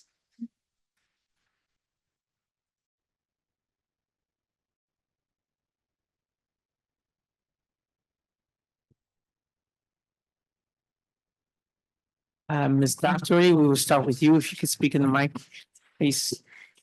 Thank you. Can everyone hear me? Right. Good Can you evening. get a little closer Yes. to you, please? There we go. All right. Good evening, commissioners. My name is Sarita Daftari. I'm co-director of Freedom Agenda. We are led by our members who have experienced incarceration in the city jails themselves or through a loved one. I'll focus my comments today on recommendations to strengthen government accountability by enhancing the capacity, independence, and authority of the Board of Correction to set, assess, and enforce minimum standards in New York City jails. So more Board of Correction for everybody. So for most New Yorkers, the Board of Correction may be a relatively unknown agency. For people incarcerated in New York City's notorious jails, and for the people who love them, the Board of Correction should be a lifeline. But too often, violations of minimum standards in Department of Correction custody go functionally unchallenged when the oversight agency, BOC, tasked with addressing them is insufficiently staffed, overly influenced by the mayor, and unable to take action in the face of continual noncompliance. These gaps in BOC's ability to fulfill its crucial oversight role are especially concerning when considering how vulnerable people are when they are incarcerated.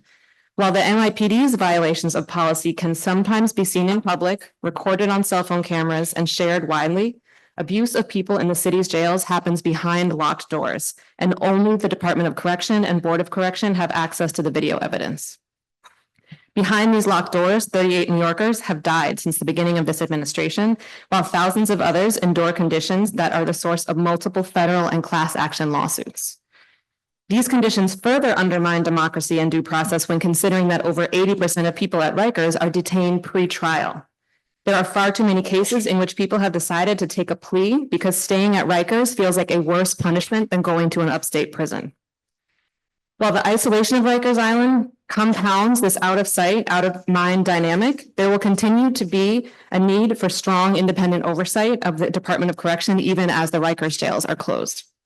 So to strengthen BOC's ability to fulfill its essential oversight role, we recommend the following, which we'll elaborate on in written testimony that we will follow up with. The Board of Correction must have a minimum protected budget, which must be at least 1% of the expense budget for the Department of Correction.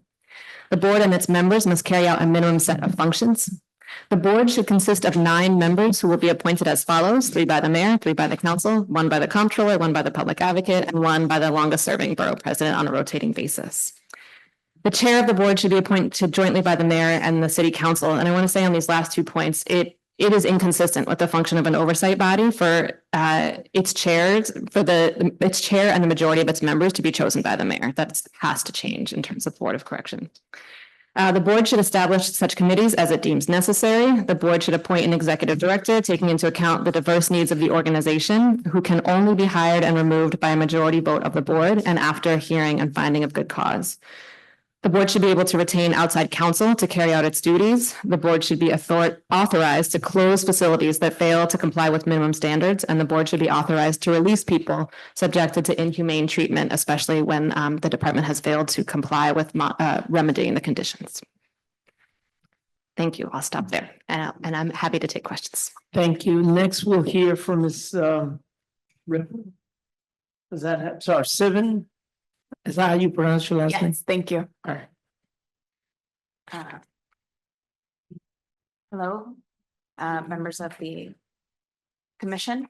Thank you for listening to my testimony today. My name is Alana Sivan, and I am the director of the Greater Justice New York Initiative at the Vera Institute for Justice, which works to end mass incarceration, protect immigrants' rights, ensure dignity for people behind bars, and build safe and thriving communities. To support government transparency and accountability, we recommend 4 charter revisions that will restore faith in government.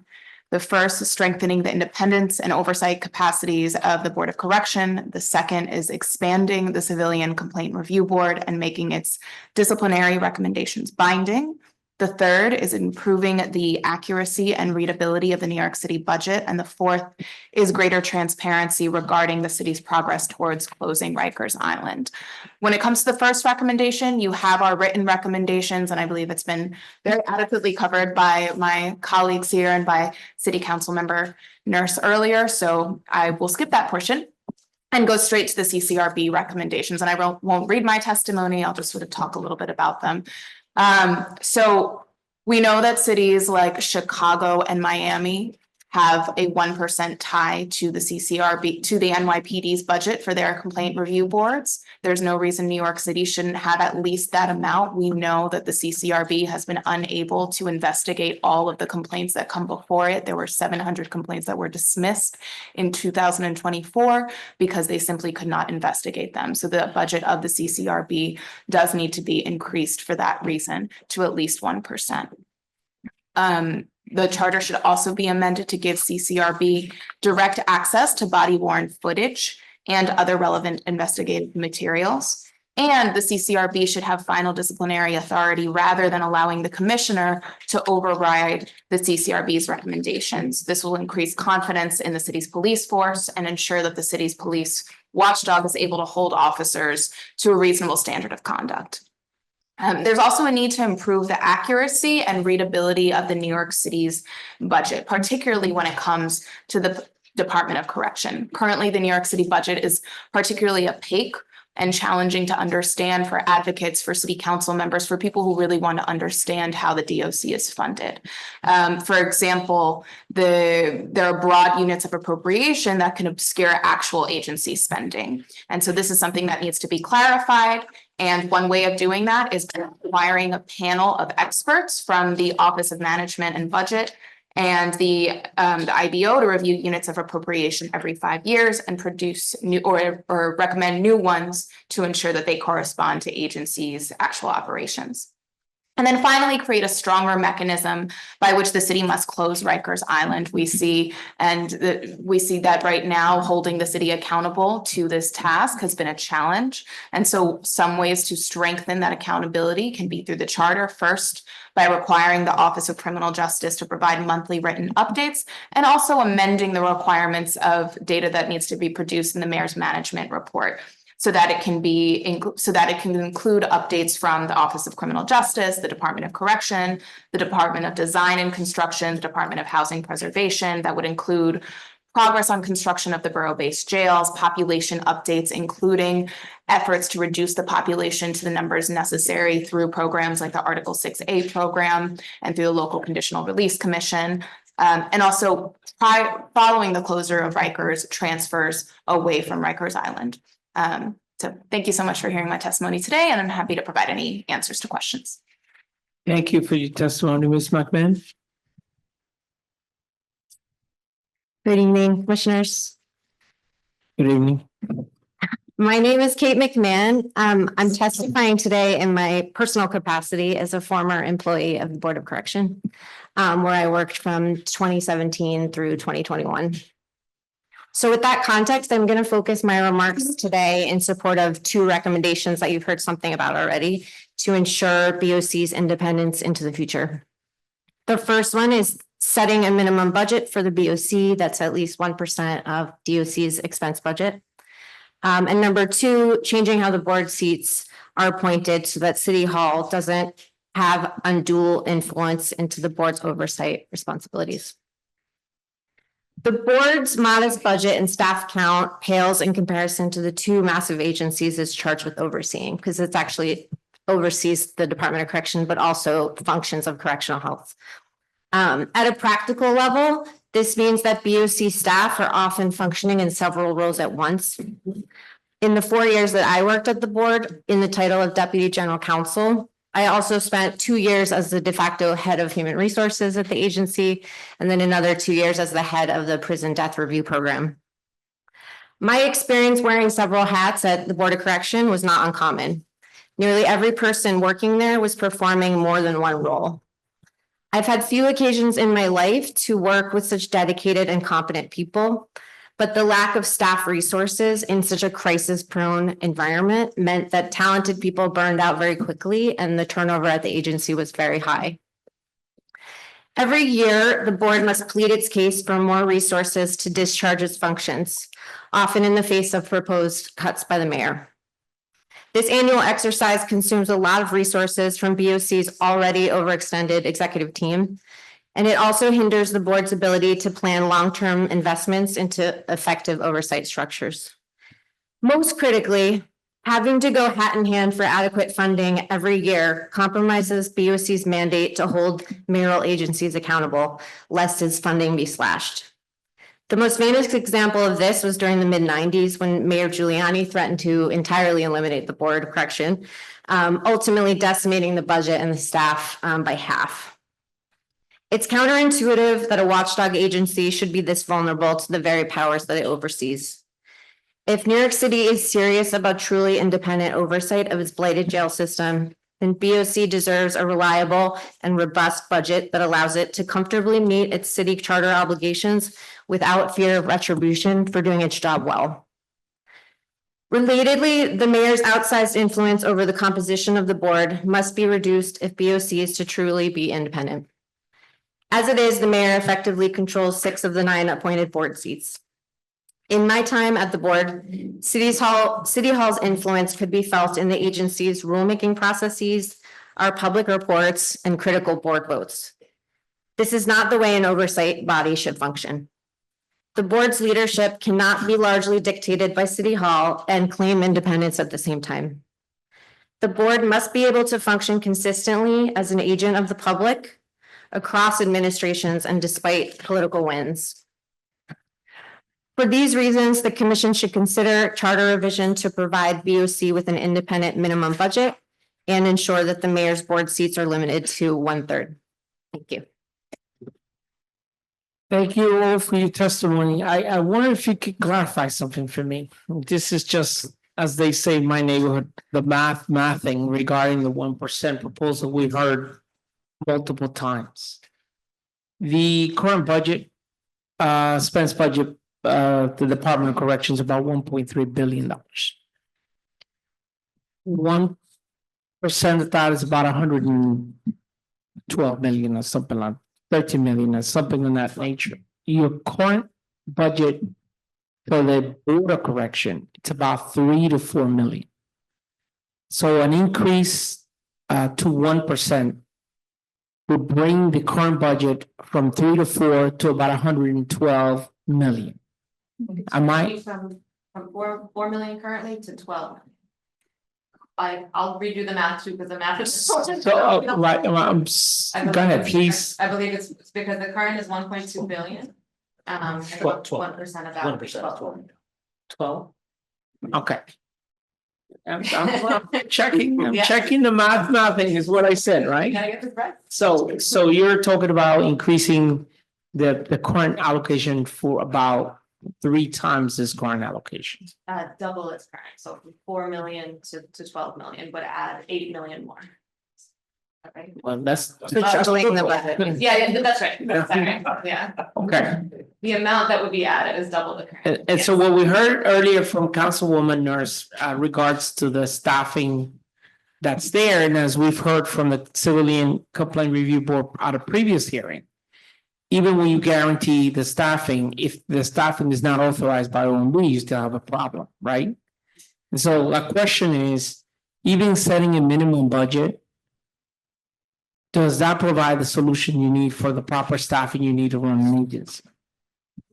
I can just say regarding that we we have heard those concerns from allies and partners who are focused on the CCRB and their responsibilities, and maybe Alana can add to that as well. But I mean, it does seem like the OMB control is a loophole that needs to be addressed, but I would say that's a reason to give the board a minimum budget and address that loophole rather than, not give the board a minimum budget. There's ways that other cities and municipalities are providing their agencies with this minimum budget and somehow not running into this interference from the administration or their version of OMB. So it does seem appropriate to address that too. Right, but if right now you have 33 funded positions, but you only have, I think it was 25 actually hired. Yeah. With the current budget that you have, what would guarantee that increasing it to 1% of 12 million would still allow for the proper hiring to do the job?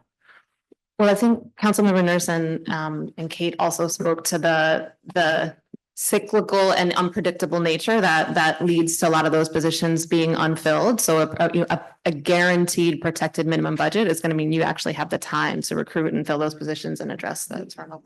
Yeah, I think that's an important point. It's just, I know when we worked at the board, it could take 6 months to a year to bring someone on board just because staff resources were so limited for hiring. And then by the time you're able to go through that process, you have OMB approval that you're awaiting. A lot of times you may have lost the candidate in that period of time. So I think standardizing and stabilizing the funding in general would help with that. But a second point I just want to make is that tying the budget to 1% of DOC, I think it's not simply doing the math of where the DOC's budget's at now. I think many of us can agree the DOC's budget is very bloated. Certainly if and when the city closes Rikers Island, the idea is these investments we're making now will save money in the long term. So I think just really tying the stability of the oversight body to the agency is important to think about, not just in terms of today's DOC budget, but the budget into the future. Thank you. Questions? Commissioner Reggie. What you need is really not more people, you need more people with special skills. Everywhere in the country, correction has become a specialty by itself. Not normal people, normal doctors don't take care of correction health because the physical, medical, mental, psychological needs of that population is a specialty by itself. So what we really lack here is that we are not able to hire the right kind of people to take care of these people. So I would strongly suggest that it's not like hiring 34 people who are just being doing the job. You really need people with the expertise in correction health to really advise you the right way to manage that.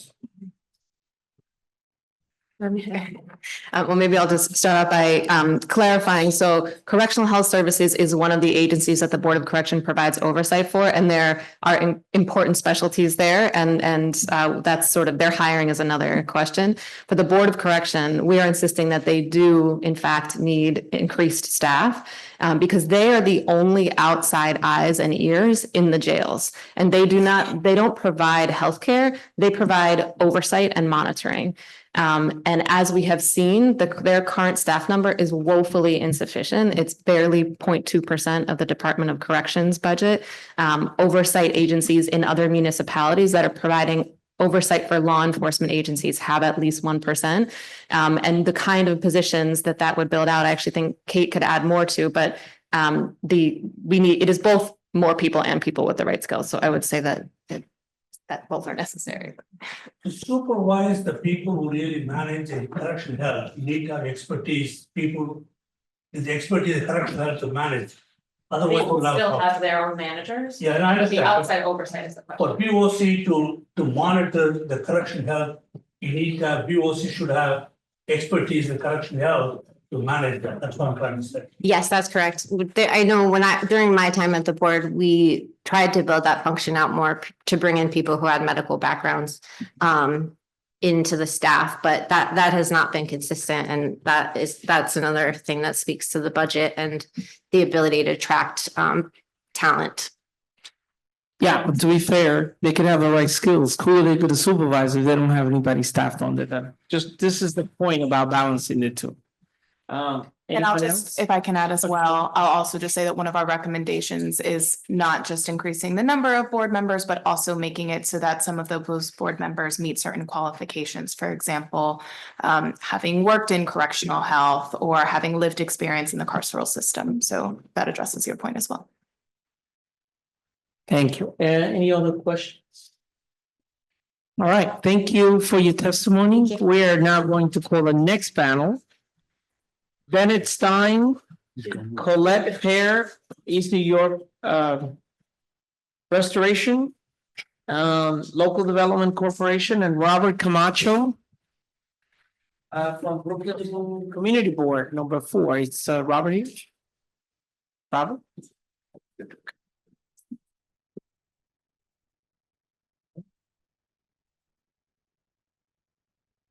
Yes, we started. Thank you. Would you start, sir? Yeah, thank you, commissioners. My name is Bennett Stein. Speaking of my personal capacity, I worked for the Board of Correction between 2015 and 2021. I was the Director of Policy and Communications at the board.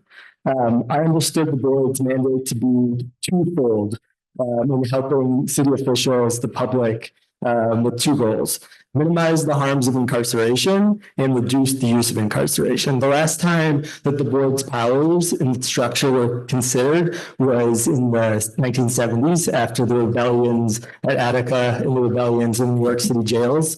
We are amidst another extended crisis here in New York City's jails. And we are perhaps reaching a turning point where we'll have new, smaller jails in the boroughs. Those new jails will be just like the old jails unless we have new, stronger, expanded oversight. You all have the opportunity to create that strength and that expansion, and I encourage you all to take this opportunity. The 2 most important charter changes that you can make to give the board that stronger capacity you've heard about. One is to tie the board's budget to the Department of Corrections budget. That will not solve all of the board's staffing problems, as you all have said. We will still have to do the dance. The board will still have to do the dance with OMB to approve those positions. But I would rather go to the OMB and do that dance if I have funding, rather than go to the city council and go to the mayor and beg for funding and then go do that dance. The dance will occur. Secondly, we to change the way that the board members are appointed. As you've heard, right now, the mayor controls appointments I think there are many ways that you could change it to disperse that power, including continuing the court's rule, but actually saying that it's a court appointment, not a mayoral appointment. Additionally, I recommend you take 2 major steps to expand carceral oversight in New York City. One is currently the charter allows for city council members to visit the jails at any time unimpeded. You should expand that power to allow for all elected officials and their staffs to visit the jails. The jails should not be seen as untouchable, ungovernable places. They should be places where we expect our elected officials and their staff to go and meet with constituents and see how government actually happens. Secondly, there are major gaps in carceral oversight throughout the city, not just in the jails. We don't have strong oversight of NYPD lockups, and we see deaths happening there. We see major crowding happening there, major abuses of power happening in NYPD lockups. We also see gaps in oversight in ACS secure detention facilities, where again, we see mass violence. Third, we see we are set to see an expansion in the number of people held against their will in our city's hospitals, but we don't have strong oversight of conditions within our hospitals for people that are held involuntarily. So I'd ask you to think about expanding the board's powers to include those other spaces. The board has over 70 years of expertise monitoring carceral conditions, and we should apply that expertise to these places that are still too dark and still without oversight. I'll submit additional written comment. Thank you. Ms. Mayor. My name is Colette Payne, and I am here as the Executive Director of East New York Restoration Local Development Corporation. We partner with the Civic Engagement Commission, which was created through the 2018 Charter Revision Notice to run a citywide participatory budgeting program with guidance from participatory budgeting administration, to partner with community-based organizations such as ours and civic leaders to increase awareness of city services and assist New York City agencies in developing city engagement initiatives. And I am here because we have been the lead member. We are one of the CBOs who partners with this commission mandated through this charter. We have been the lead member in the participatory budgeting work for the last 3 years in East New York, and have as well as implementing one of the projects of the City Engagement Commission, which was a college preparatory program. We're here to testify on behalf of our organization, our coalition partners, and our constituents.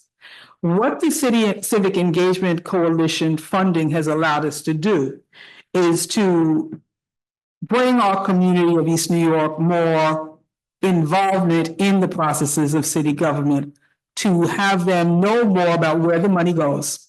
I think that through the mandated workshops that we do, we go and we speak, and Councilwoman Nurse, as well as Councilman Banks and Barron previously have been involved as well. But we are a coalition of tenant associations in NYCHA, local community gardens, people involved in the school process. And what we have done is go to schools, go to senior centers, go to neighborhoods, create our own rallies to talk about what is participatory budgeting, where the money of the city usually goes, where it can go, and encourage people to vote on it.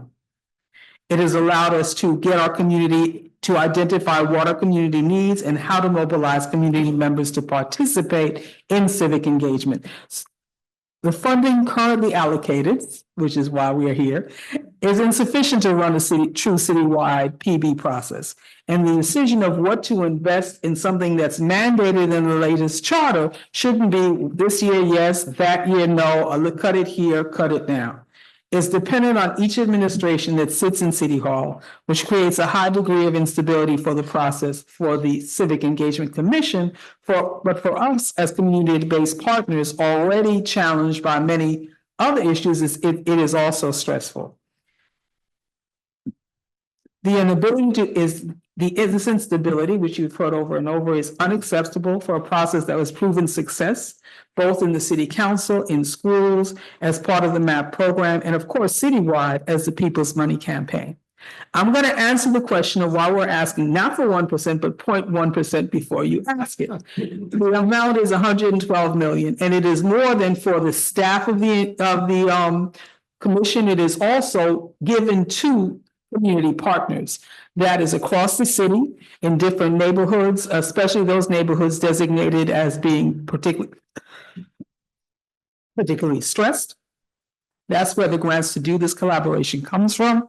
That's where the money to do projects that have been designed by the community goes. So 1 year, it'll be this amount, and then you find out, oh, the mayor cut the budget. So what was agreed upon has to change. So we asked for a baseline funding of 0.1%. And that is why we need it for the stability to continue this work. 0.1% of the overall budget. 0.1% of the overall city budget. but stability is key as opposed to what is it gonna be this year? Thank you. Mr. Camacho? Thank you. Thank you. I know you got a long day. I get paid. I don't, I'm volunteered. So my name is Robert Camacho. I am the chairperson of Community Board 4, which is in Bushwick. I have been on the board for over 30-some years, served on my community. If you know anything about Bushwick, you know we have a lot going on. I'm here to speak specifically about community boards. Increase budget line. The board needs funding to keep and hire staff as needed. We currently have a district manager, which she's here, she's going to testify, which I'm her boss. One full-time community coordinator, one part-time. And additional funding will allow the board to plan for staff needs in present and future. Members also members required to attend one meeting before they are appointed. I agree that new people in the community and don't know nothing about the community, and don't know nothing about the community. So members have to know what they are getting into before they join the board. 2, consolidate support functions for community boards into one entity. The agencies that are mandated to support the community board are either one or either the board president's office. When they do not like the community boards or do not consider us priority, it is difficult for us to do our job, especially when we have to cater to OND, LCEC, and some of the issues that are going on that we have to do a check and balance, and we are a city agency. I am here to say, give the community board the resources we need to do what we have to do for our community. It's true that this recommendation does not require city mandate. However, people should know politics are getting in the way of democracy. So please, thank you, and please support us in any way that we can. As you know, I'll be turned out in 2 years, and we'll have new people making decisions for this community and our community at large. I've been there when nobody wanted to be there. My grandmother, 106 years in Bushwick. All of a sudden, we have Christopher Columbus syndrome, and they want to push the natives out. And the charter revision has a term limits. I don't know why they did that. I know Manhattan had a whole list and put in the charter revision. Intense in regards to putting people to go out there to vote, but people don't understand what the community boards do at large. I was a young kid in Detroit. We have seniors and people told me we don't do it. If you want something done, this is how you do it. Get involved and make sure. I'm going to be 64. My mother and father thought I wouldn't pass 14. I think I beat all odds. So we really need to support the new people that are coming. We understand that change is hard, but we want to be part of the change too. Don't forget about us. And that's the problem. So we really want to work with you guys to make sure that there are checks and balance. And I just didn't understand the narrative of when people voted that in, because if the borough presidents and the city council can appoint, they can put us when we want to. They created that narrative. And I tell them constantly, because if you could appoint someone and take someone out and put it back, you have the power. But since you left us here, our seniors that are vulnerable, that have been doing this for so many years, all of a sudden you turned them out. And some of them are even passing away because this was the thing that they used to come to meetings to keep them going, to keep our seniors motivated. Yeah, thank you, Mr. Camacho. Thank you. I just want to be cognizant of the time. It's 7:15 already. Our hearings were scheduled until 7, so we'll pass it. I'm going to turn over some questions. I'll ask the commissions to keep them short or briefly. Brief questions, please, if you have any questions of this panel, because we really need to start wrapping up. Thank you all.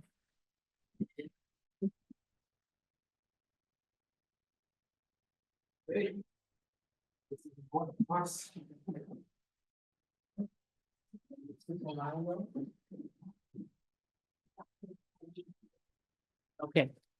And so the next panel, Natalie Fiorenzo. From Holt, EAC. Celestina Leon. And Anna Dunn.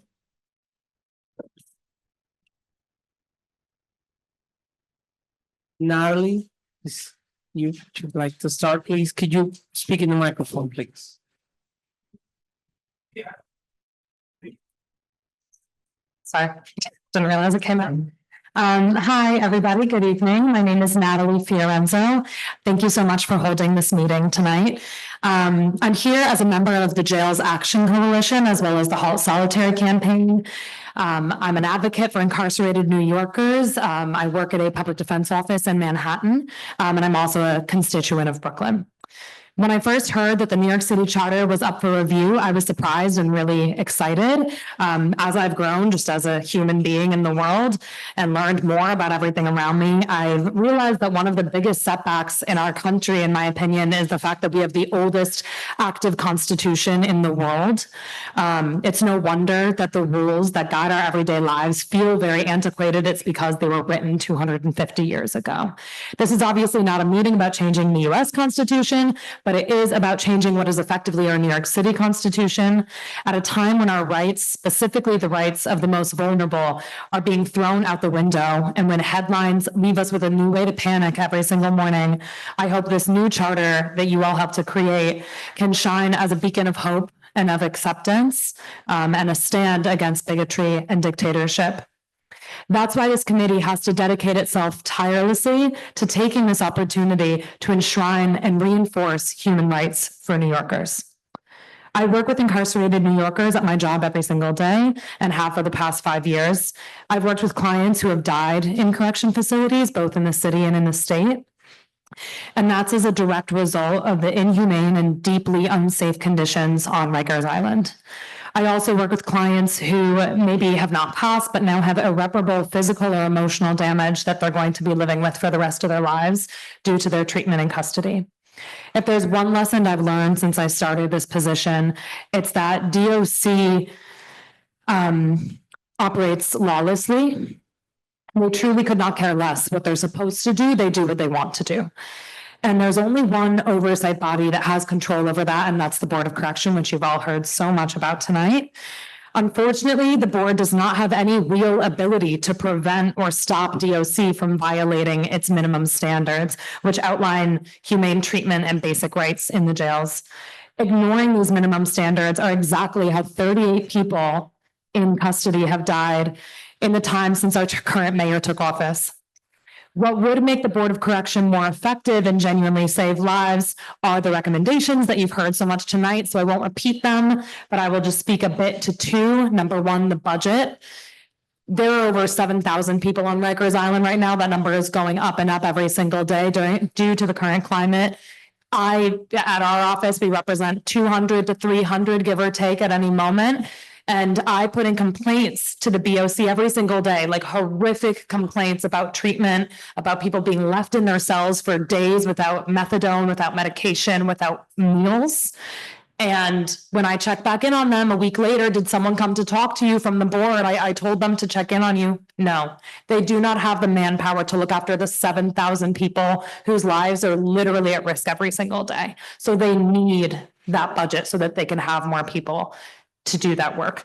And number two, in terms of who is picking the chair of the board, I urge you, if you have any time, I know you have a lot to do at this commission, but if you're able to watch any Board of Correction hearings since the current chair has been put in place, he acts so unprofessionally. He is actively patronizing on the record to his other board members. It is a disgusting sight to see, especially when, you know, he's supposed to be in charge of this board that has such a serious mandate for people's lives. So anyway, thank you for your time and please stay focused. Thank you for your testimony. Celestina? Good evening, everyone. My name is Celestina Leong, and I'm the District Manager of Community Board 4 in Brookyln, which serves Bushwick. I've been in my position for 8 years. I'm grateful to be here and have been looking forward to this, and thank you all for going past 7. I'm also the facilitator of the Future of Community Boards Working Group, which include district managers citywide. In December 2021, the group released its first report outlining shared challenges and recommendations for all 59 community boards, some of which informed items that have already come before the commission. Echoing Mr. Camacho, CB4 chairperson, as noted in the commission's April report, the recommendations proposed do not require charter revision. However, the current structure language leaves room for broad interpretation by elected officials, principally the mayor and borough president, which has led to a decrease in support with an increase in responsibilities for the board. There are also inconsistent practices across the boroughs to address district manager concerns and instances where they are referred back to the board with conflict and forced to work in an environment under conditions that would raise a grievance for union staff. As it relates to the Civic Engagement Commission, community boards yet again were not their mandate priority and essentially awaited a further responsibility of providing community board assistance. Many recent changes are top-down with no community board communication or partnership. It has become evident that the charter is open to interpretation, and it often does not favor community boards. CB4 is ready and willing to be part of the process. I respectfully urge the commission to see the community board recommendations. One, to solidify community board autonomy with clear language around accountability for support, and also to provide workplace protections for district managers who are non-union employees as an opportunity, a rare opportunity for our voices to be heard and to strengthen local democracy. Thank you. Thank you, Ms. Dunn. Sorry. Hi, my name is A.D. Dunn, and I am a queer and trans lawyer and writer and teacher. And I'm here in support of Jail Action Coalition and Halt Solitary Confinement's recommendations regarding the Board of Correction oversight. I'll just name some of them, but you've heard all of them. Enhanced independence to set, assess, and enforce minimum standards, authority to enforce minimum standards, authorized to close any jail, facility, or unit where they do not meet the minimum standards, authority to release people subjected to inhumane treatment, and to place limits on the mayor's power by creating safeguards on use of emergency powers and a limited veto power. I want us to kind of just give urgency to these things and say from my personal experience why they're important. I don't believe in jails, but I believe that if we're going to have them and allow them to exist, they must be the safest places possible. They should be safer than our streets. They should be safer than our homes. This is because they are where our society practices sanctioned dehumanization behind closed doors, and this practice can only lead to death and destruction of human life. And that loss of life will continue to have ripple effects beyond the avoidable tragedy itself, the person's loss of life, for the families of that person and their loved ones, for the friends and lovers of that person, for the people responsible for the safety of that person, and for the families of those who are responsible for the safety of that person. I was a teacher at Rikers when Layleen Polanco died in solitary confinement. The day that it happened, I remember sitting with the folks in my class, sitting with the heaviness of the feeling and the knowledge that they had that the system, that to the system, their lives were not worth the minimal amount of care that could have saved them or could save them. Because as it has been made clear to everyone, Layleen did have a seizure condition that everybody knew about because it was so severe, even I who had not met her. They knew that, and they put her in the box alone and left her there to die. The next day I went to work and I asked my supervisor what would happen now that a person died in solitary confinement. She looked at me and she said, "Rosie's doesn't have solitary confinement." Let that sink in, right? Because it was called punitive segregation, my supervisor basically told me that what had happened last night or the night before, that a person had died, her response was, they didn't have solitary confinement. This is part of the problem, this obfuscation by language. This is why oversight into our jails is so important. Layleen was not in my class, but there was a young person in my class, and I just want to talk about solitary for a couple of minutes and then I'll be done. Because this young person in my class also had a seizure disorder. I don't know what it was, but I was incredibly moved when even when the person started to have one of these episodes. The collective heart rate of the room spiked. as the person began to lose control of their body. But then 4 or 5 other people in my class, their friends, surrounded the person. One held their hand, one put their hand on the back of the person's neck, another looked into their eyes and talked to them in a calming voice. The person's community was saving them from the danger that was happening inside their body and the danger of the system that their body was forced to survive. And this was happening before my eyes. This is one of the reasons that solitary confinement is torture. It is the forced removal of a vulnerable person from their community. And I should say a further escalation of what the torture of jail is in general. The reason that oversight is, I'll skip ahead here because this has all already kind of been said. But what I do remember is that shortly after Laylene died, the people in my class were being threatened with solitary confinement. And I, tried to understand what that must have felt for them, right? And I will close with a note from a friend who was in that class. She's now attending law school in Boston and couldn't be here herself, but she wanted me to read this.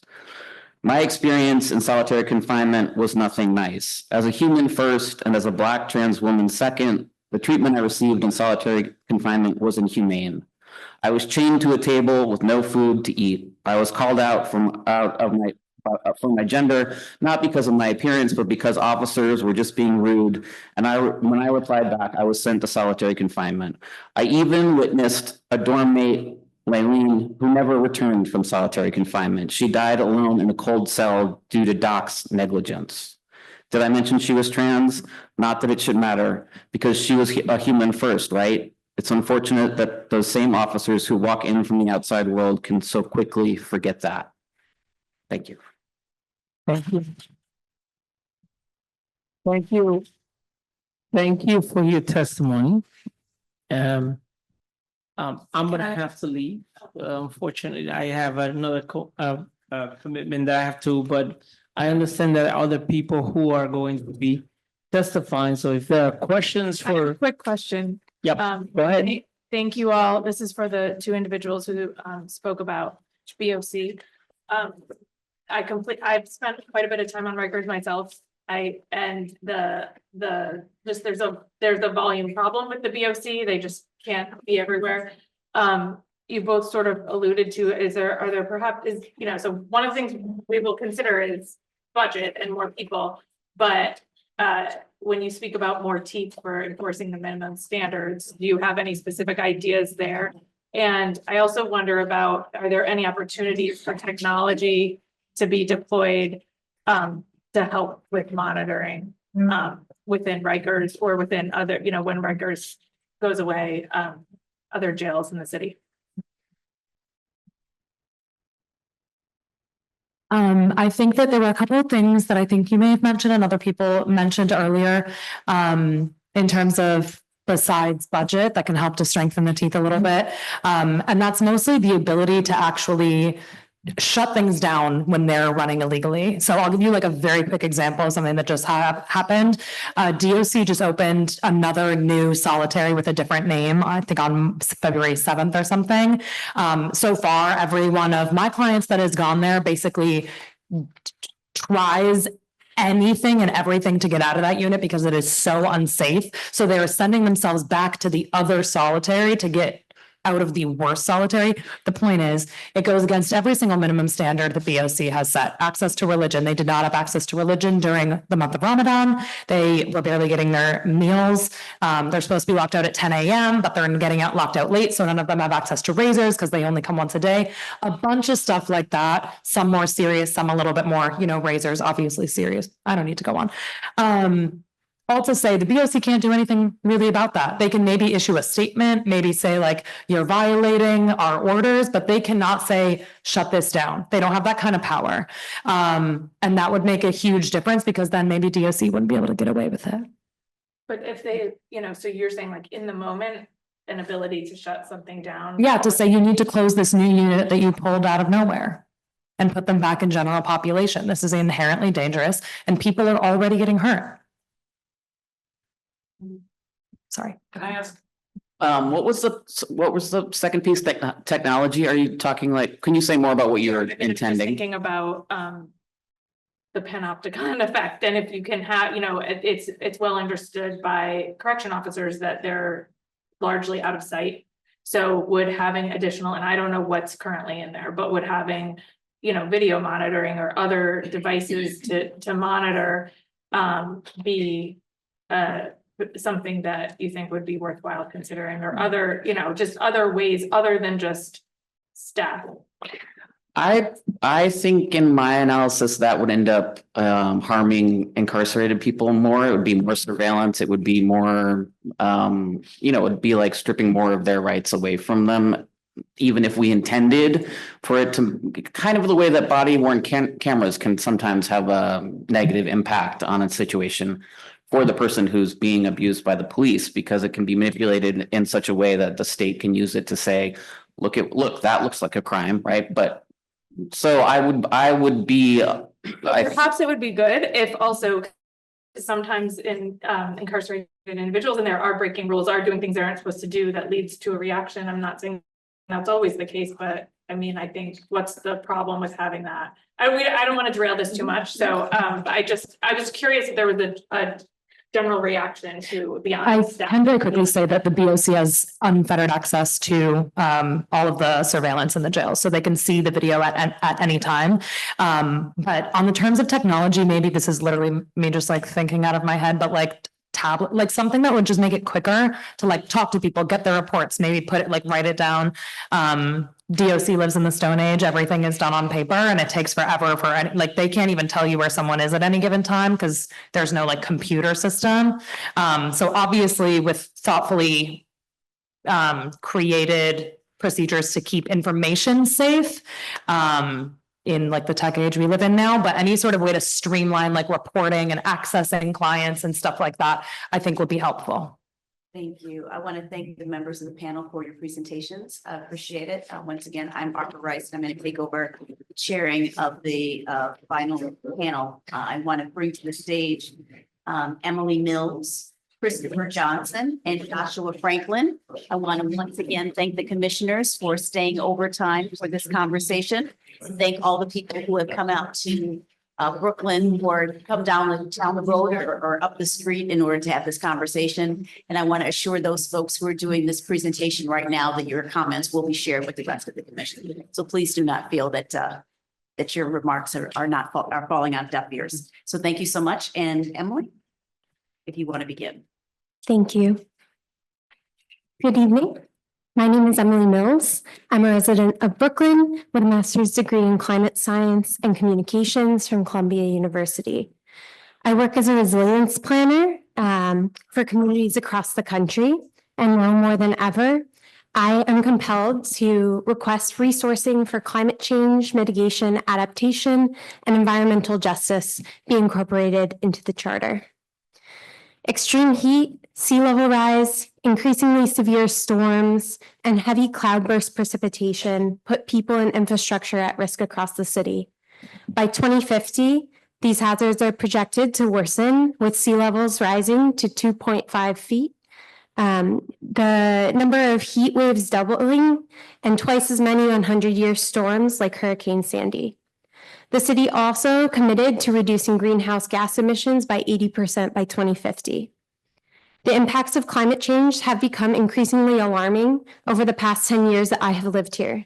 In 2021, Hurricane Ida broke rainfall records with 9 inches of rain falling at 3.5 inches per hour and took the lives of 14 people.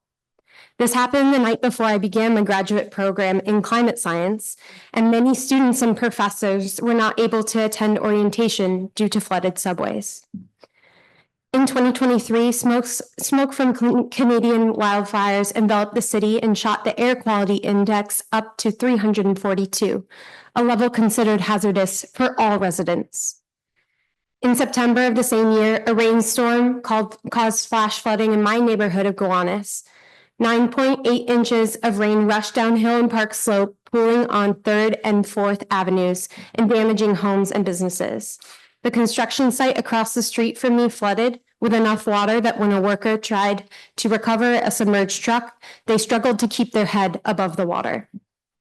Climate change is affecting us today.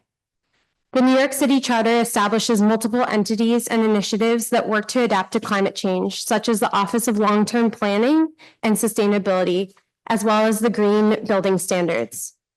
I want to emphasize the need to expand support for climate mitigation and adaptation and ensure that equity and environmental justice are at the hearts of these initiatives.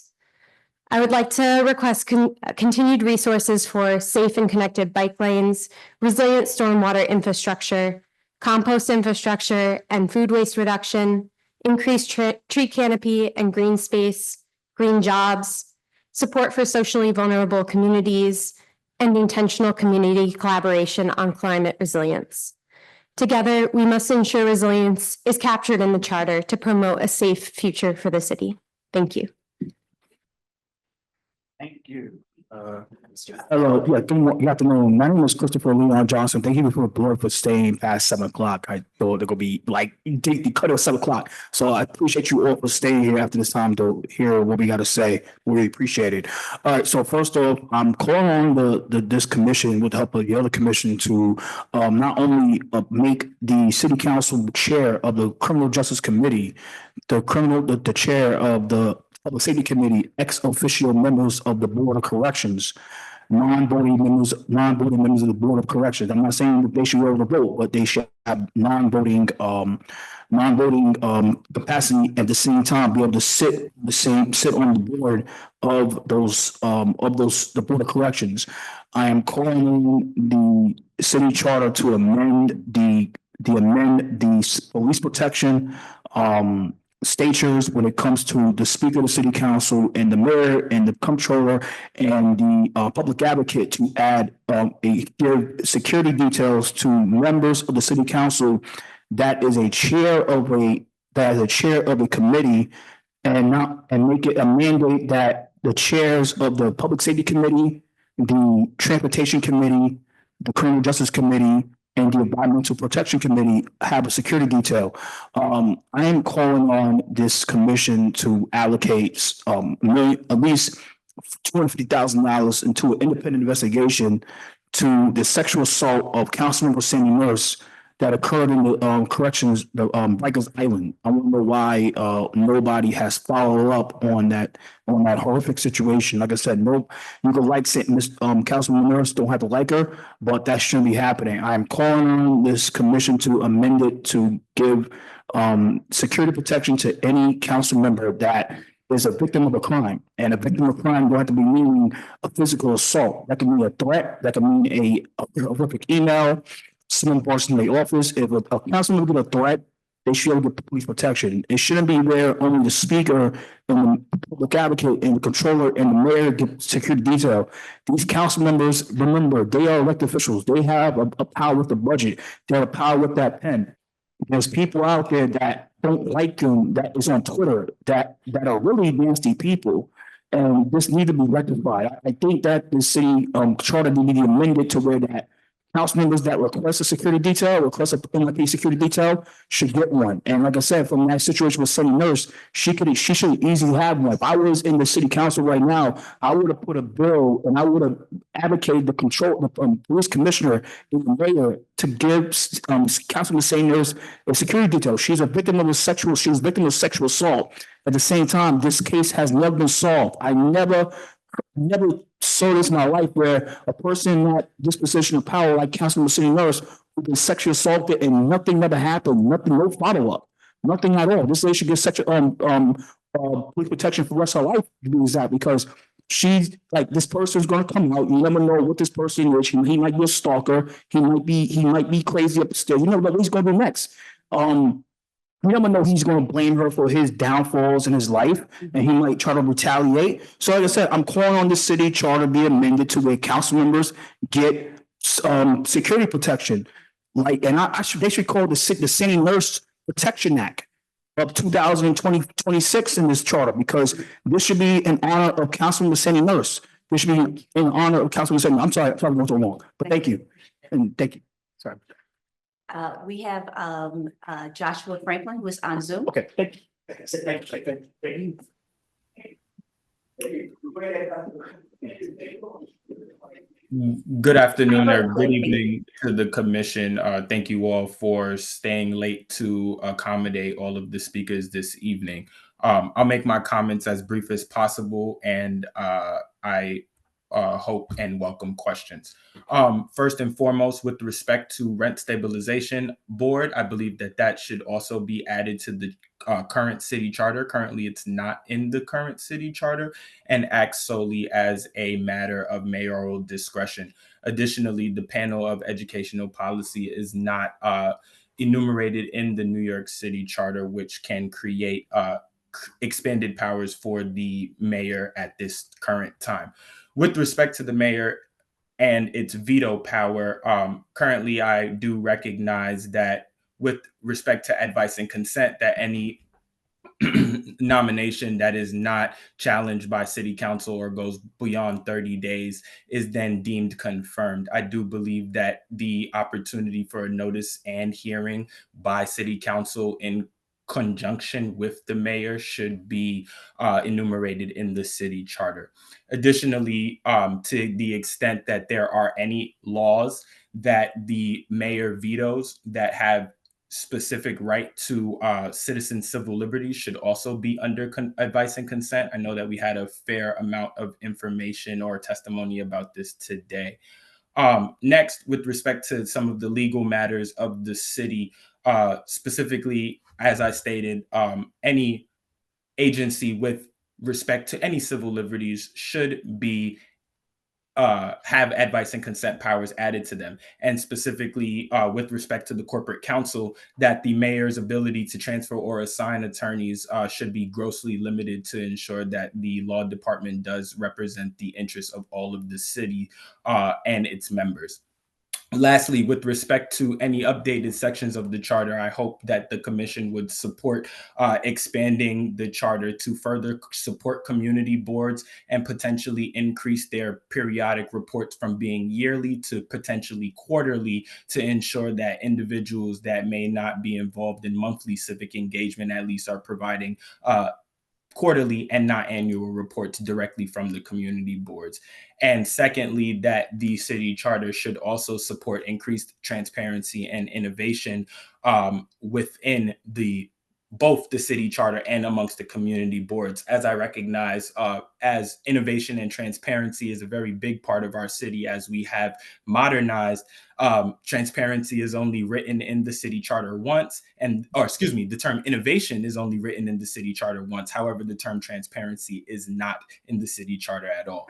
Lastly, and with respect to mayoral appointments and removals, I recognize in the city charter that there are 71 positions that can be appointed by the mayor, yet only 7 that have rights to the city council, and maybe only 1 aside from the community boards that are brought by the Brooklyn Borough President. And so allowing all of these mayoral appointments or more than 10% of such mayoral appointments to also go through the city council and maybe also the public advocacy would increase the transparency and kind of disconnect the city from its seeming lack of oversight for the mayor. And lastly, that the mayor should at no time have the right to remove anyone without cause, without first having a notice and a hearing. Thank you. Thank you. Thank you so much for everyone once again for hanging with us. I want to remind everyone that our next hearings are Monday, May 12th at the Bronx Museum of the Arts, focusing on land use. Wednesday, May 14th at the Staten Island Museum at Snug Harbor, focusing on budget transparency. And Monday, May 19th at John Jay College in Manhattan, focusing on government accountability. All hearings are 5 to 7, and folks are invited to testify either in person or via Zoom. Registration and further details on all hearings are on our website at www.thecommission.nyc. I want to thank everyone who testified today, watched online or in person, and the commission staff who organized this meeting. Please note that if you were unable to testify today due to time constraints, you can submit written testimony of any length up to 72 hours after this meeting concludes. Please send your testimony to info@thecommission.nyc. Are there any questions or other business from the commissioners before we adjourn? Okay, hearing none. Is there a motion to adjourn? So moved. Is there a second? Second. All in favor? Aye.